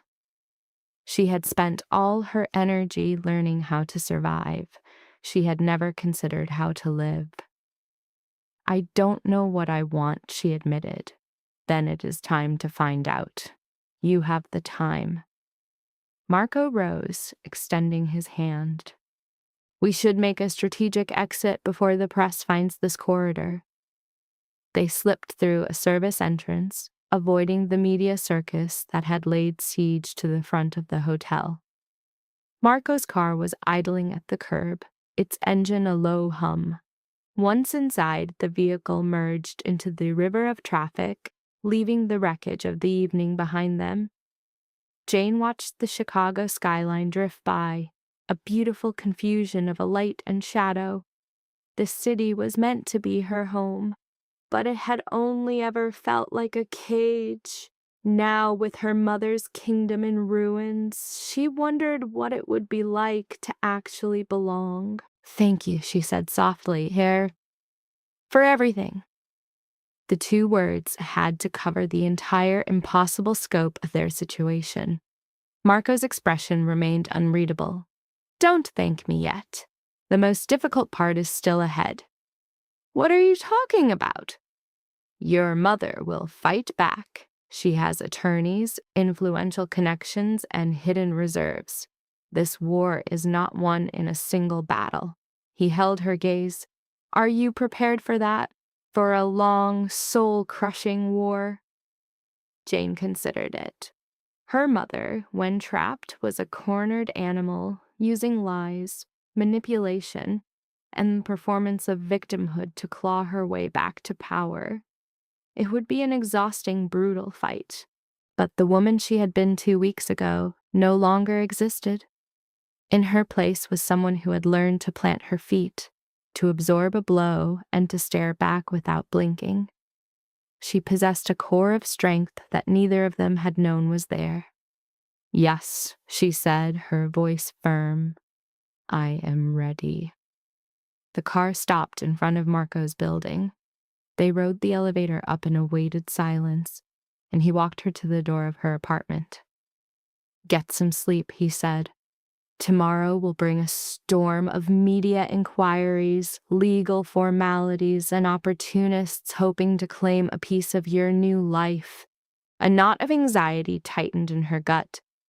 I have no desire to be the headline. That is no longer your decision. You have become the story. His voice, however, was gentle. Elena will handle the calls. Concentrate on yourself. Talk to Sarah. Absorb what's happened. Do not let them set your pace. And what are your plans? The faintest hint of a smile touched Marco's lips. To ensure there are no legal vulnerabilities. To make certain the evidence is ironclad. To see that she is held accountable for her actions. He paused. And to ensure you are safe. Her desperation will make her reckless. Do you really think she would try something? I think she now has absolutely nothing to lose. People in that state make desperate choices. His jaw tightened. "But she will not reach you. I will make sure of it." She began to protest that she could handle herself, but the words died in her throat. The truth was, knowing he was watching over her was a comfort, a form of trust she had never experienced with anyone. "Okay," she whispered. "I'll be cautious." "Good." He started to leave, but then paused. "Jane, what you did tonight, facing her, very few people possess that kind of courage. You have every reason to be proud." He was gone before she could respond. Jane stepped inside, locked the door, and leaned her back against it. She had expected to feel victorious, but all that remained was a profound, bone-deep exhaustion. Model.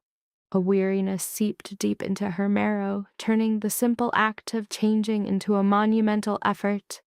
She did it anyway, shedding the gown for sleepwear, wiping away the mask.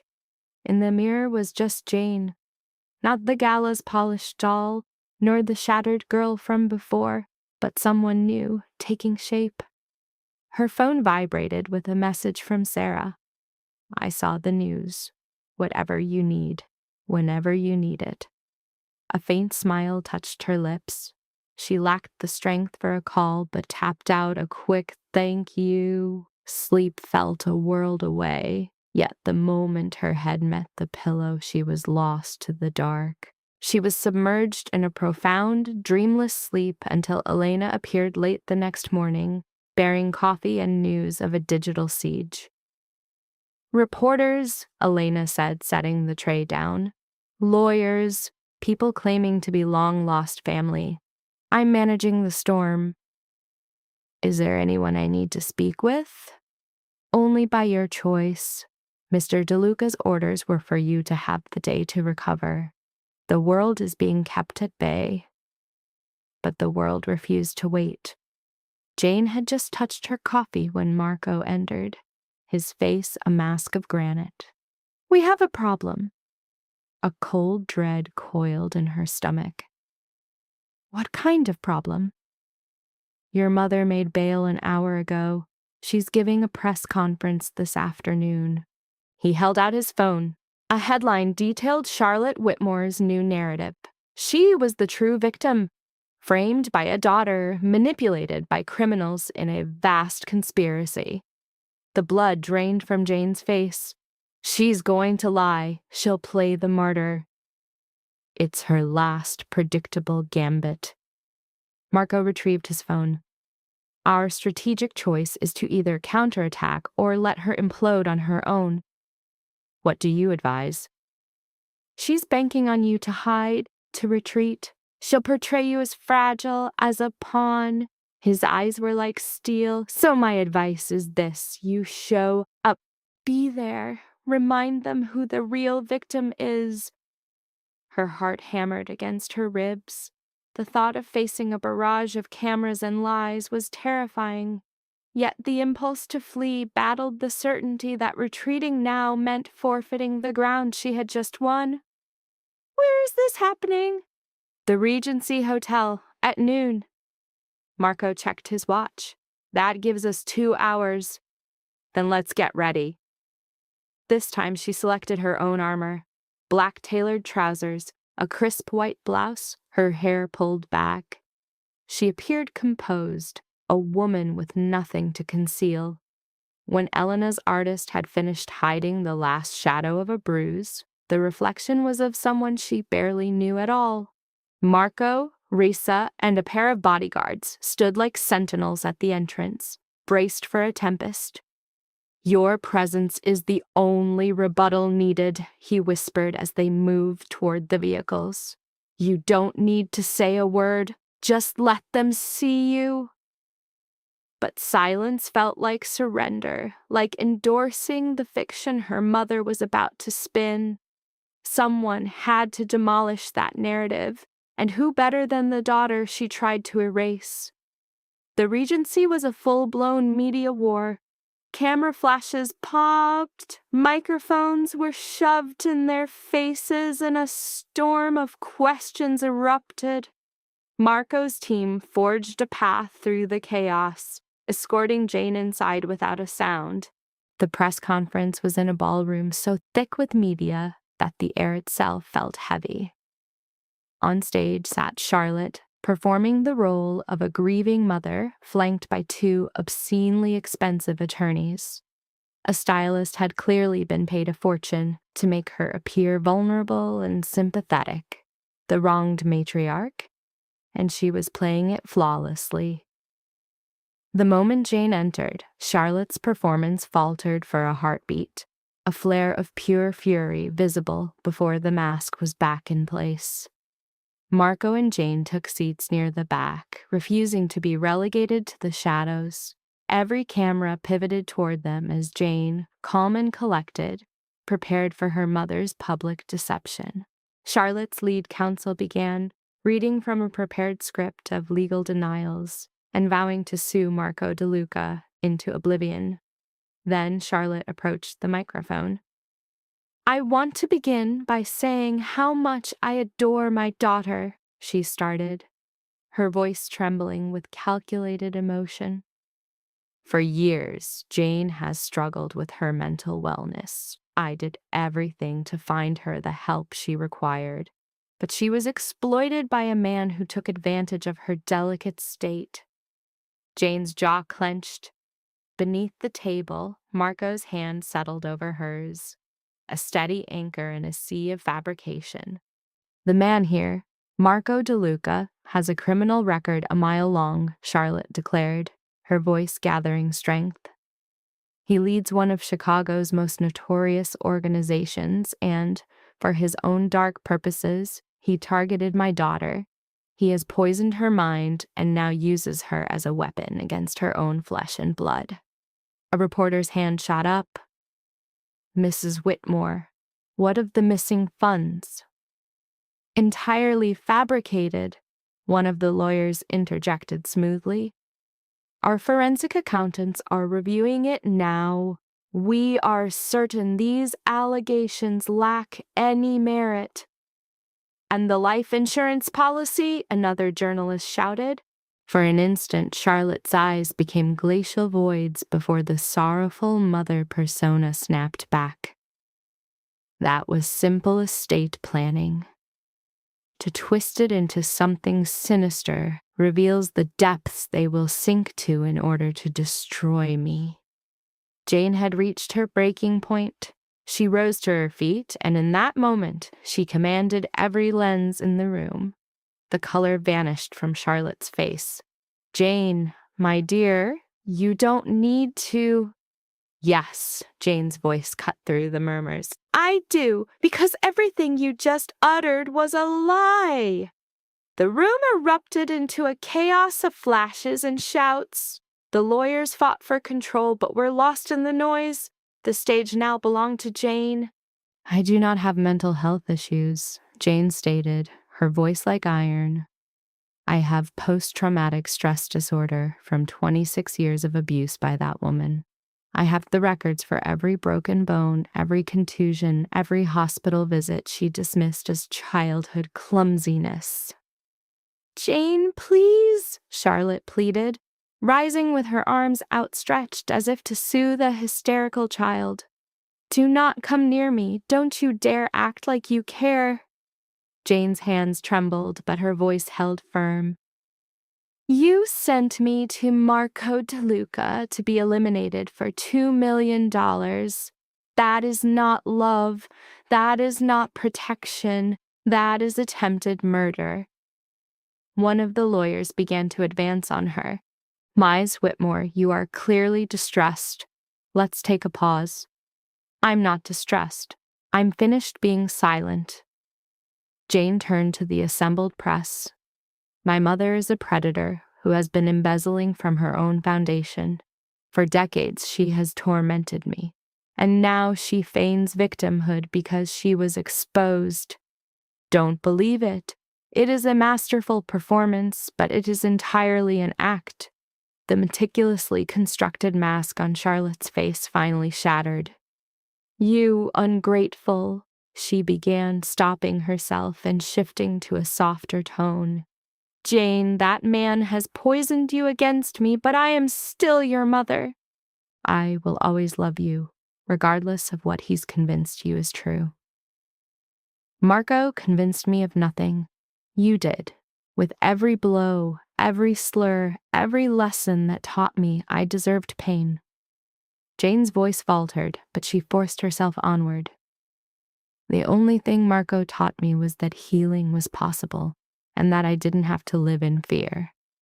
She then turned and exited the ballroom, Marco and his men forming a protective wall around her. In their wake, pandemonium reigned. Jane reached the car just as her strength failed her. She collapsed into the car seat, gasping for air as the adrenaline crash struck her like a physical blow. Marco was right beside her. "Breathe. You're okay. Just breathe." I couldn't stand it. She just kept lying and I know. You did what you had to. His voice was a steadying force. You spoke your truth. That is all that matters. Jane centered herself on her breathing until slowly the world stopped tilting. When she could finally speak, she looked directly at Marco. What happens now? A grim smile touched his mouth. Now we watch the truth do its work. The effect was immediate. Within hours, the story was a firestorm across every Chicago news outlet, with Jane's rebuttal playing on a continuous loop. The Foundation's board convened an emergency session, suspending Charlotte immediately. 3 prominent donors withdrew their support publicly. The police confirmed a formal investigation into the embezzlement was now active. From the sanctuary of Marco's penthouse, Jane observed the empire her mother had built on falsehoods begin to crumble. Sarah arrived that evening for an urgent session. For 2 hours, they dissected the trauma, the confrontation, and the hollow ache that follows a war. It was a profound release. The following morning, Charlotte's attorneys called to discuss a settlement. What sort of settlement? Jane asked.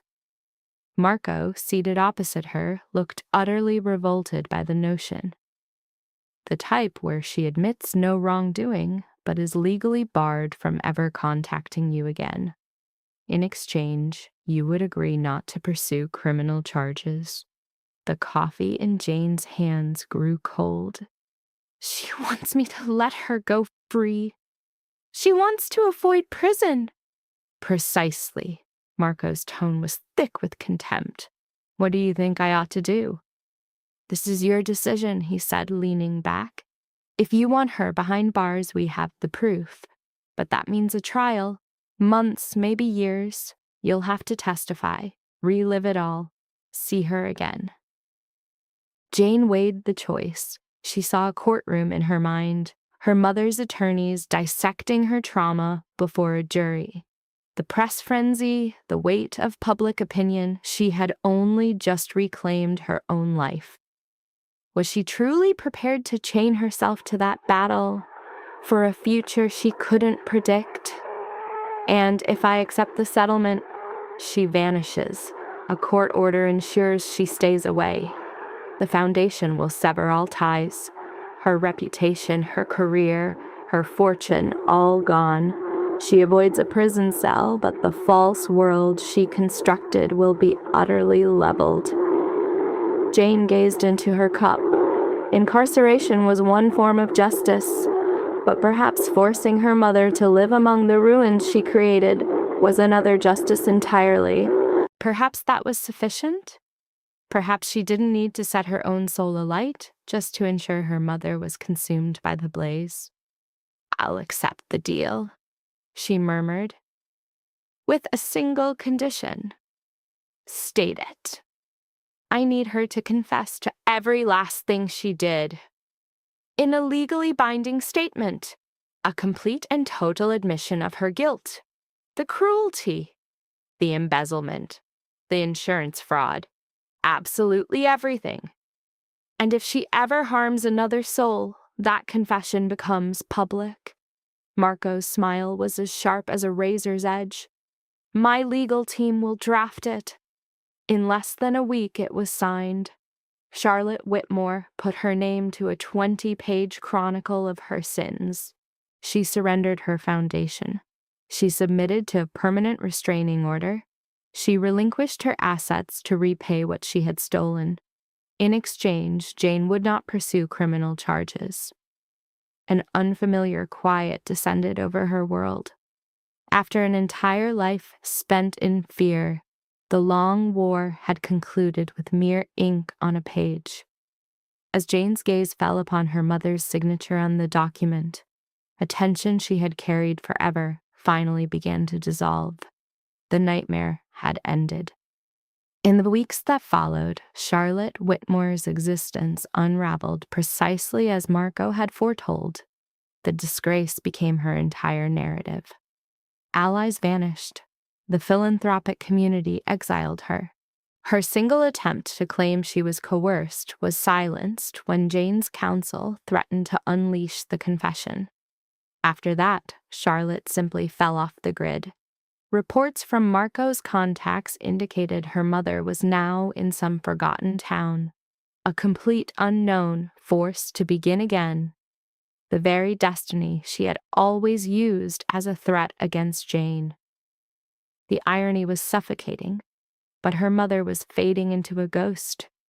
For the very first time, Jane was listening to her own instincts, asking herself who she truly was.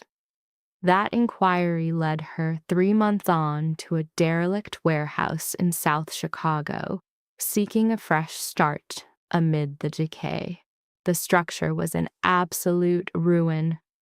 Imagine shattered windows, pervasive water damage, and an atmosphere thick with decades of abandonment.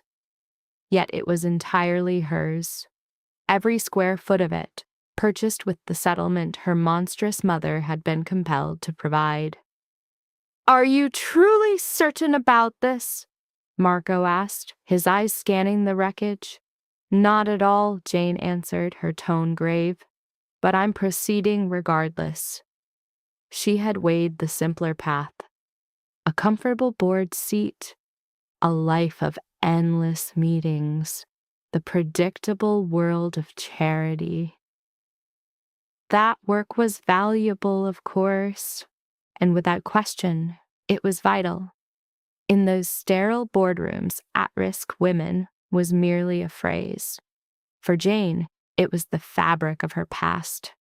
She could not wage this war from a skyscraper office. She needed to forge something tangible, a sanctuary that might have actually saved someone like her. A fortress, not some cold, fluorescent-lit cage bound by 1,000 regulations. This would be a genuine refuge where women could reclaim their lives, a concept ignited during a conversation with Sarah. While mapping out her next move, Jane had called Marco's residence her sanctuary. She spoke of the safety, of Elena bringing food unprompted, of Riza transforming her into a fighter in the gym. She recalled the therapy that had finally quieted her mother's voice inside her mind. "What if other women could have this?" Jane had said unexpectedly. "Not just a cot and a case number, real solidarity." Sarah had simply smiled. "Then you are the one who must build it." And so she stood there, facing a ruin but envisioning a revolution. Marco was already on his phone. "I have a contractor. He owes me significantly. I can have a team here by dawn to assess the site." "Marco, you are not obligated to—" "I know," he interrupted, his voice deep. "I want to. This is a righteous cause. Allow me to help." Jane understood that arguing was futile. The past 3 months had revealed the man beneath the mobster's facade. He was another survivor who understood, who valued the struggle, and whose word was unbreakable. His loyalty was absolute, and he possessed a profound weakness for impossible battles. She also recognized her complete trust in him, a sensation that was both unnerving and profoundly stabilizing. All right, she eventually conceded. I appreciate it. Marco completed the call. An hour later, a weathered man named Frank appeared in work boots, speaking in clipped phrases as he walked the grounds. Jane trailed him, taking notes, struggling to grasp the immense scale of the project. Frank recited a litany of catastrophic failures. Structural, electrical, plumbing, everything was compromised. This is a beast of a job, Frank declared, but its bones are strong, a solid foundation. It could be legendary if you do it right. What is the projected timeline? 6 months if you cut corners, 8 to do it with integrity. Frank was already scrawling in a worn notebook. And then you have the bureaucratic hell of securing permits. But it is achievable. A flame sparked within Jane, a rush of hope, of direction. Let's do it with integrity. Frank just gave a nod, his mind already calculating costs. I will have an estimate for you by Friday. After he left, they stood in the silent, dust-filled main hall. You are truly seeing this through, Marco observed. It was not a question. Yes, I am, Jane retorted, turning to meet his gaze. I realize it seems insane. I have absolutely no idea what I'm doing, but I must. If I fail to... She searched for the right sentiment. If I fail to create something from the ruins of what was done to me, then it was all meaningless. This way, it has purpose. Marco's entire demeanor softened. It already has purpose. You endured. That is the victory. Not for me, she answered without hesitation. Not any longer. She surveyed the vast, vacant chamber. I need to build, to improve the world I inhabit. Then you will, he stated, as if it were an established fact. Jane wished she possessed that degree of conviction, suspecting that perhaps faith was simply having someone else believe in you until you were able to believe in yourself. The following months were an absolute trial of paperwork, construction, and ceaseless complications. Jane dedicated herself completely to the endeavor, learning as she went. She enlisted an architect specializing in trauma-informed design, consulting with social workers, therapists, and fellow survivors. Her vision sharpened as she visited other shelters, noting what was effective and what was broken. This would not be an institution, it was a home with 12 private sanctuaries. The blueprints featured a large kitchen for communal meals and a therapy office adjacent to a gym where Risa had already volunteered to teach self-defense. A playroom for children was essential, a feature Jane knew was transformative for mothers feeling cornered. She named it Phoenix House. Elena called it a cliché, but Jane felt rising from the ashes was the exact sentiment. Marco remained in the periphery, a quiet supporter, protector who empowered her, while never attempting to dominate her. He arranged for attorneys for the nonprofit and ensured the building crews met their schedules. On some evenings, he would appear just to observe the progress, his insightful questions confirming he genuinely grasped her mission. You have changed, he remarked one night, as they considered paint samples in the half-finished kitchen. Jane looked up. In what way? You're more centered, as if you have a clear target now. He rested against a counter. When we first met, you were perpetually braced for an attack. Now you appear ready to deliver the first blow. I had a capable instructor, Jane said, placing the samples down. A few, in fact. Risa taught me how to fight. Sarah taught me how to heal. Elena proved to me that kindness was not a fantasy. She met his eyes directly. And you taught me that I was worth protecting. A torrent of emotion flickered across Marco's features.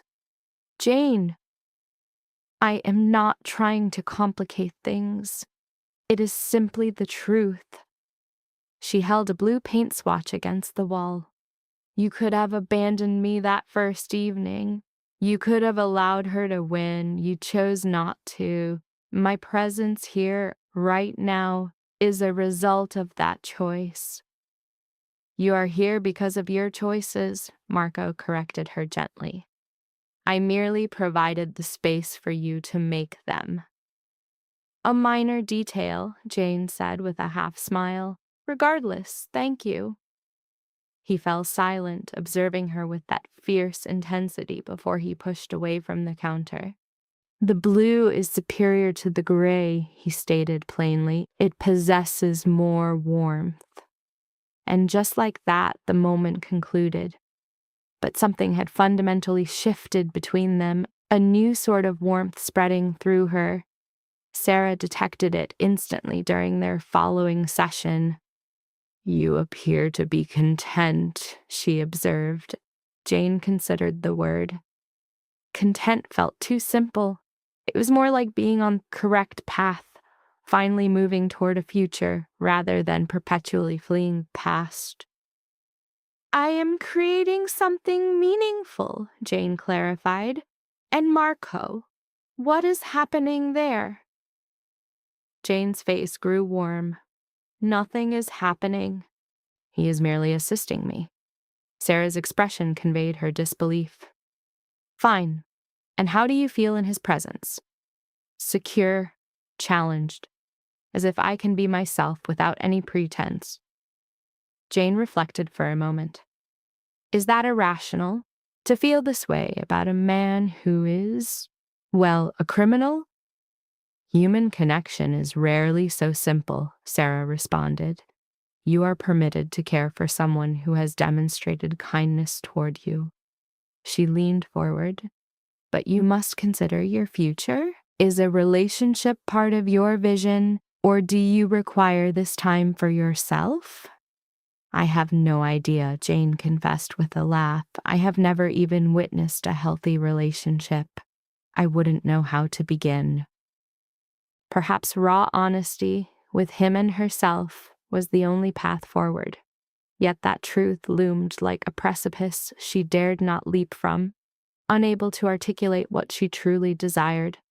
So she retreated into Phoenix House, channeling that tempestuous energy into selecting tiles, furnishings, and personnel. She assembled her team with care. Lisa, a manager who had fled her own violent marriage and knew these women's needs. 2 counselors for trauma, and a security specialist, at Risa's urging, who designed a system that promised safety, not confinement. Each decision was deliberate. 6 months after construction began, Patricia Weston appeared unannounced. Her critical gaze swept over every detail, her probing inquiries punctuated by sharp, clipped nods. The craftsmanship is impressive, Patricia conceded at last. You should present this to the Foundation's board. We allocate emergency funding for initiatives like this. It could secure your first 2 years. Jane was stunned. You would genuinely entertain it? With a compelling proposal, certainly. The Foundation's reputation needs mending after your mother's affair, championing her daughter's work. The very daughter who exposed her? It cast us in a favorable light. Patricia's smile was purely transactional, and the project itself is sound. That much was a victory. With the board presentation 3 weeks away, Jane immersed herself completely, crafting a pitch that detailed the mission, financials, and projected influence of Phoenix House. Marco acted as her formidable opponent, adopting the role of devil's advocate to assail her with the same harsh questions the board would pose. How are you distinct from other shelters? He challenged. We provide more than a temporary bed. We facilitate a complete life reconstruction, counseling, career guidance, legal aid, childcare. all the tools a woman requires to truly begin again, not merely survive. Jane advanced to the following slide. The existing system is failing. Ours is a smaller, more intensive model designed for greater impact. Marco gave a nod of approval. Stronger, more decisive. Now what is the ultimate objective? They rehearsed until her entire presentation was second nature. On the day of the meeting, she was primed and ready. The pitch didn't just succeed, it captivated them. The executives tested her from every angle, but their profound interest was undeniable. Patricia intervened at opportune moments, lending an extra layer of credibility to Jane's vision. The result? An overwhelming majority vote.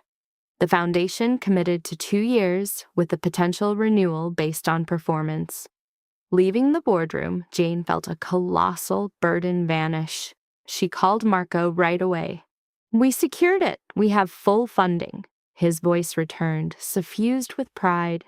"I never doubted it for a second. You were absolutely formidable in there." I felt like my heart was going to explode. Fear and competence often coexist. She could almost visualize his smile over the line.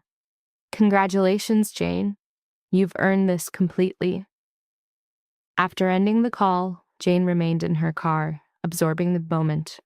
A year prior, she was a specter, a woman so fractured she had withdrawn from life itself. Now, she was at the helm of a nonprofit, poised to open a sanctuary that would rescue countless women from the hell she had barely escaped. The transformation felt so surreal, like she was watching another person's story unfold. But it was hers. She had forged this from nothing but anguish, sheer determination, and a spark of hope her mother had failed to extinguish. Phoenix House formally began operations on a brisk morning in November. Jane stood in the central common area, the walls painted a deep, soothing blue, furniture arranged to encourage conversation, and sunlight flooding through new, reinforced windows. When a profound wave of emotion washed over her.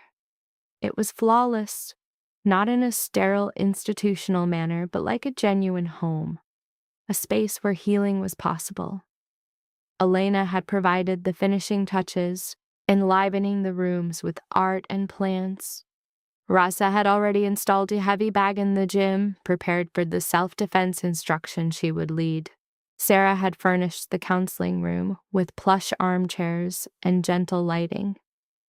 Every individual who had aided in rebuilding Jane's own life had contributed to creating this haven for others.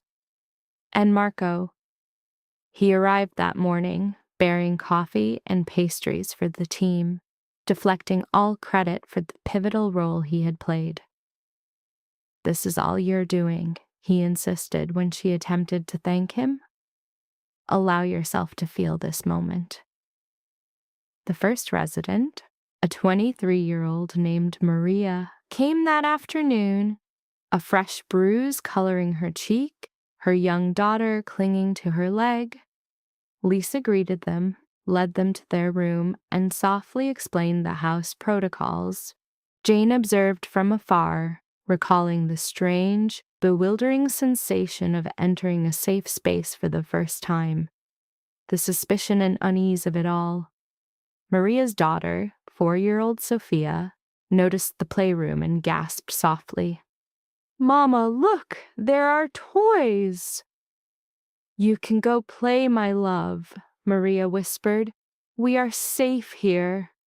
Jane had to turn away to conceal her tears. She found Marco in the kitchen, leaning against a counter with his coffee, granting her the space she needed. "Our first family has arrived," Jane managed, her voice thick with emotion. "I saw," he replied gently. "How are you handling it?" "I'm not sure. It feels monumental. What if I can't truly help them? What if this is all a facade?" "Then you'll find a way, just as you've found a way through everything else." Marco placed his mug on the counter. "Jane, you created this. You literally wove something tangible and beautiful from the fabric of your own trauma. That requires a courage few people possess. It's time you acknowledge that. It's not simple. For 26 years, my mother relentlessly ingrained in me that I was insignificant. Your mother was mistaken about everything, most of all you. He folded his arms. Just observe your surroundings. This place is here because you willed it into being. That is not insignificance. That is strength. Jane met his gaze, truly seeing him, and felt something profound shift within her.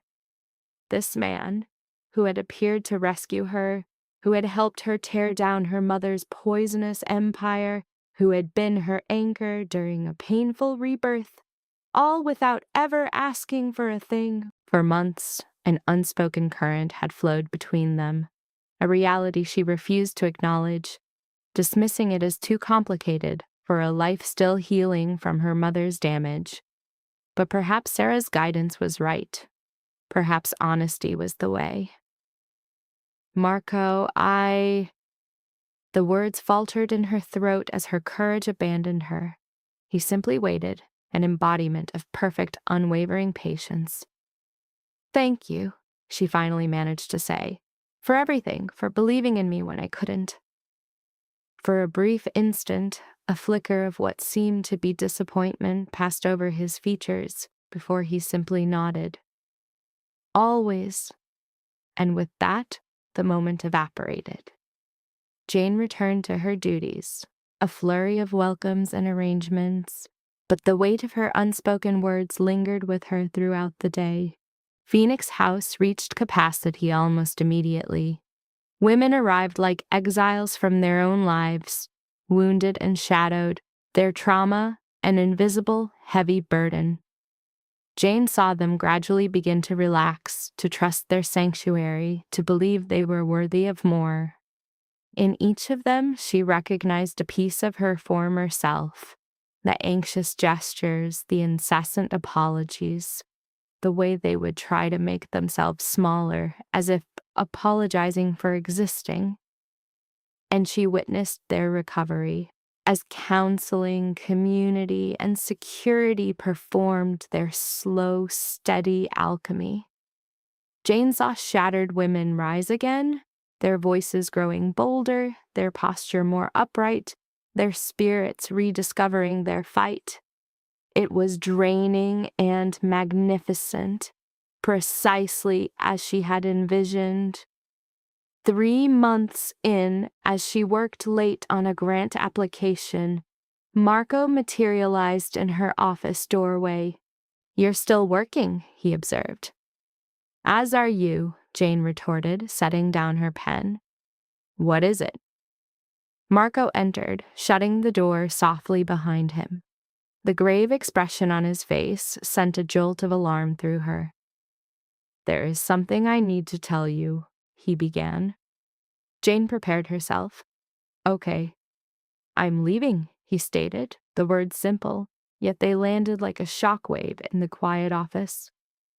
"All of it. The family enterprise. I am finished." Jane could only stare, utterly dumbfounded. "What? For what reason?"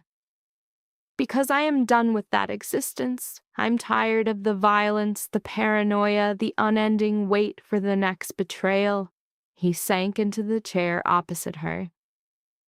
"This idea has been taking root for some time. Since the evening we met, to be exact. Watching you construct a new life from the ruins of your old one showed me I could do the same, that another path was possible. What will you do now? Legitimate work. I have investments, properties.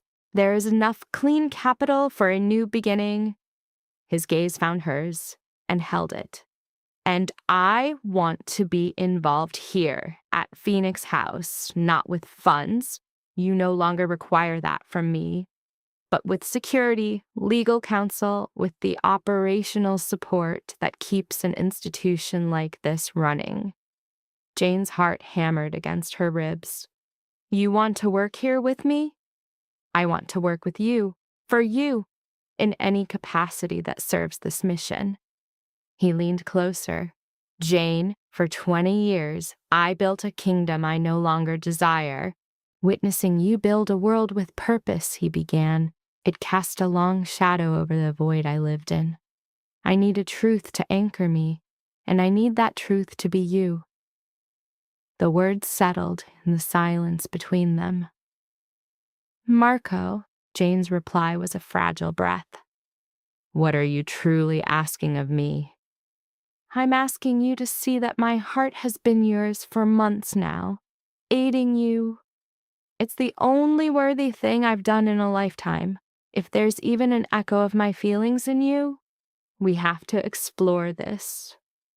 A beat of silence. "But understand this. The man I was is gone. I am choosing a different path for my own soul. Yes, but even more so for you."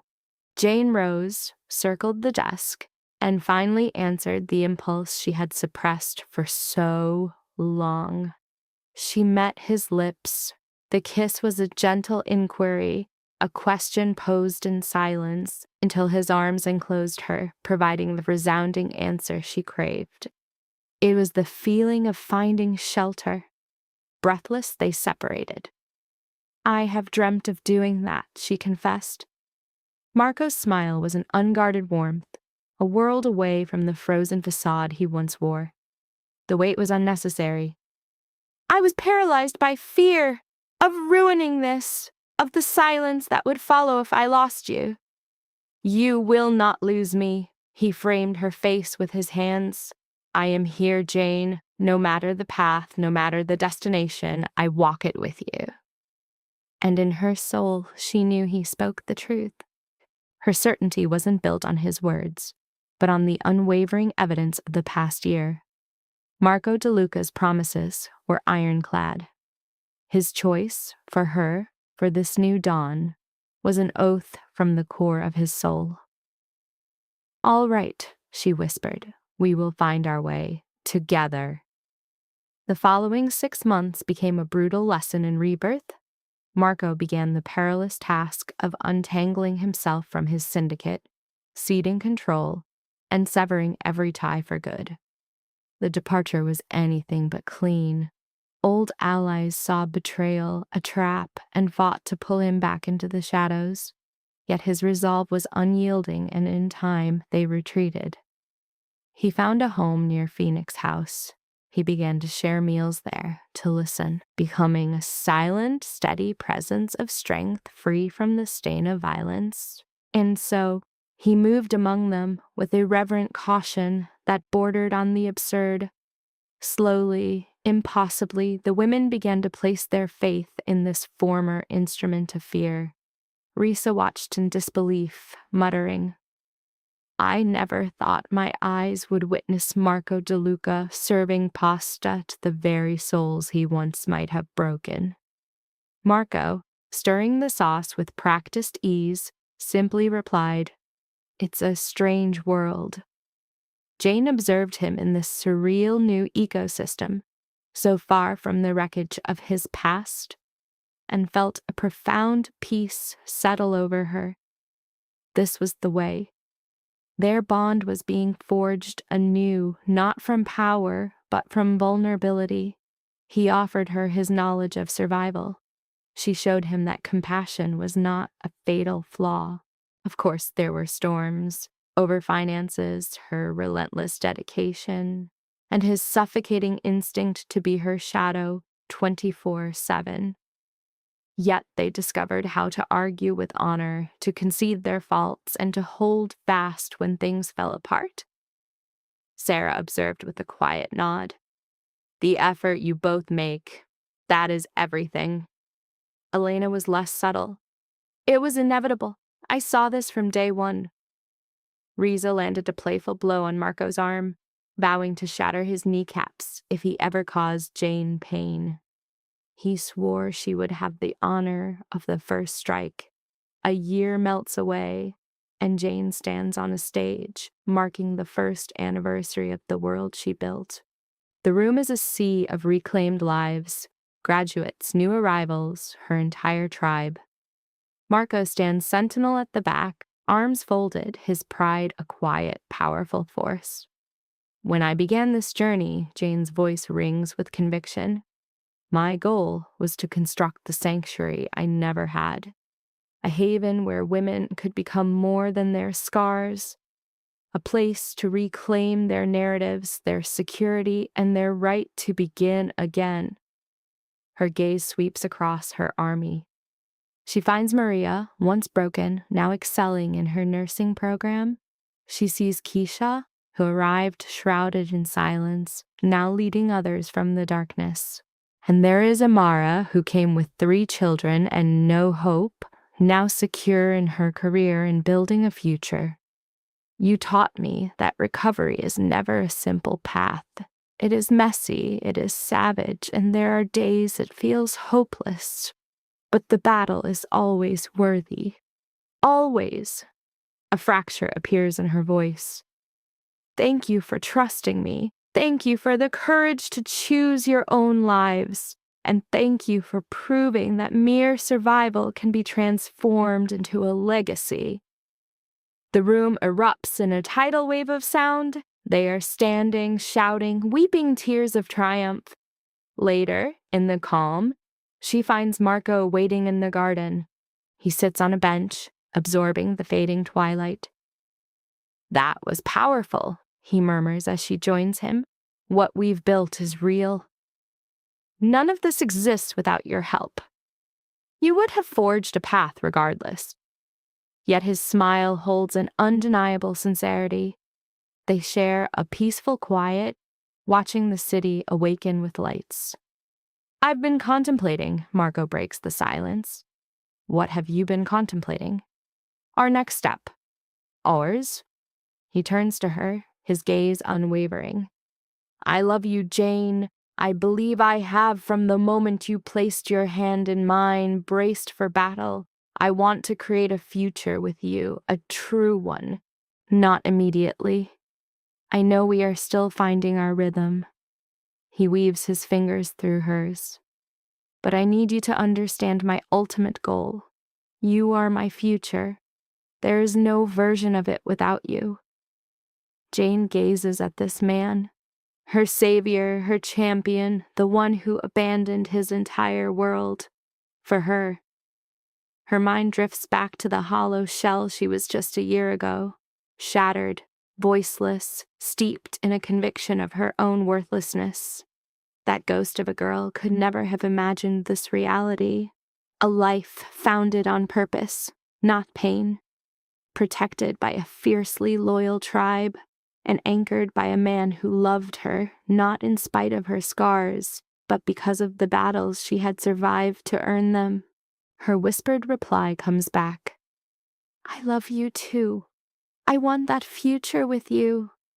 And with those words, her resurrection is complete. The kiss Marco gives her is a silent vow, sealing the foundation of all that is to come. Glancing back at Phoenix House, she sees it glowing against the night, a brilliant beacon of hope. Within its walls, women were discovering their inherent unbreakable worth. The scheme that was meant to erase her had instead created something impervious to darkness. Jane, the survivor, had chosen to rise, transforming her agony into an unbreachable stronghold for all who would follow. Each soul who found refuge there was a testament to the profound truth Jane had unearthed. To survive is not the final victory, but merely the first step. The true triumph lies in the daily, deliberate choice to live. And so Jane Whitmore, finally free from the shadows, her voice and her spirit unbound, became a force of nature, and at long last, truly and completely alive. Lesson: sometimes both sides lose the fantasy, and that is exactly how real freedom begins. He would pause the movie right at the cruelest irony and look straight at the audience. The mother loses the empire, the daughter loses the illusion that mothers automatically love well. Marco loses the life he once thought power justified. Nobody gets out clean. That is why the story works. Because real-life lessons are not cute, they are expensive. The easy version of the story would be the bad person gets exposed, the good person wins, cue dramatic soundtrack, roll credits. But the real sting is deeper. Jane does not walk away untouched. She wins, yes, but she wins while carrying years of damage. She still has to learn how to sleep, trust, speak, choose, and exist without apology. The audience wants the gala scene. Life gives her the therapy, the panic, the rebuilding, the paperwork, the ordinary mornings after extraordinary pain. And that is exactly the point. He would tell viewers that the most dangerous lie trauma teaches is that healing starts after revenge. It does not. Revenge may create space, but healing is what a person builds inside that space. Jane's true victory is not exposing Charlotte in public. It is turning private pain into public refuge. It is Phoenix House. It is becoming the shelter she never had. Meanwhile, Charlotte's final defeat is not humiliation. It is that her daughter becomes impossible to define. Abusers need fixed roles: victim, property, failure, burden. The second the target becomes an author of her own future, the abuser is finished. So he would end on the emotional kill shot. The cruelest thing Charlotte ever did was try to make Jane believe she was nothing. The most beautiful thing Jane ever did was prove that nothing can become sanctuary, voice, purpose, and home for other broken people. That is not just a plot twist. That is a life lesson.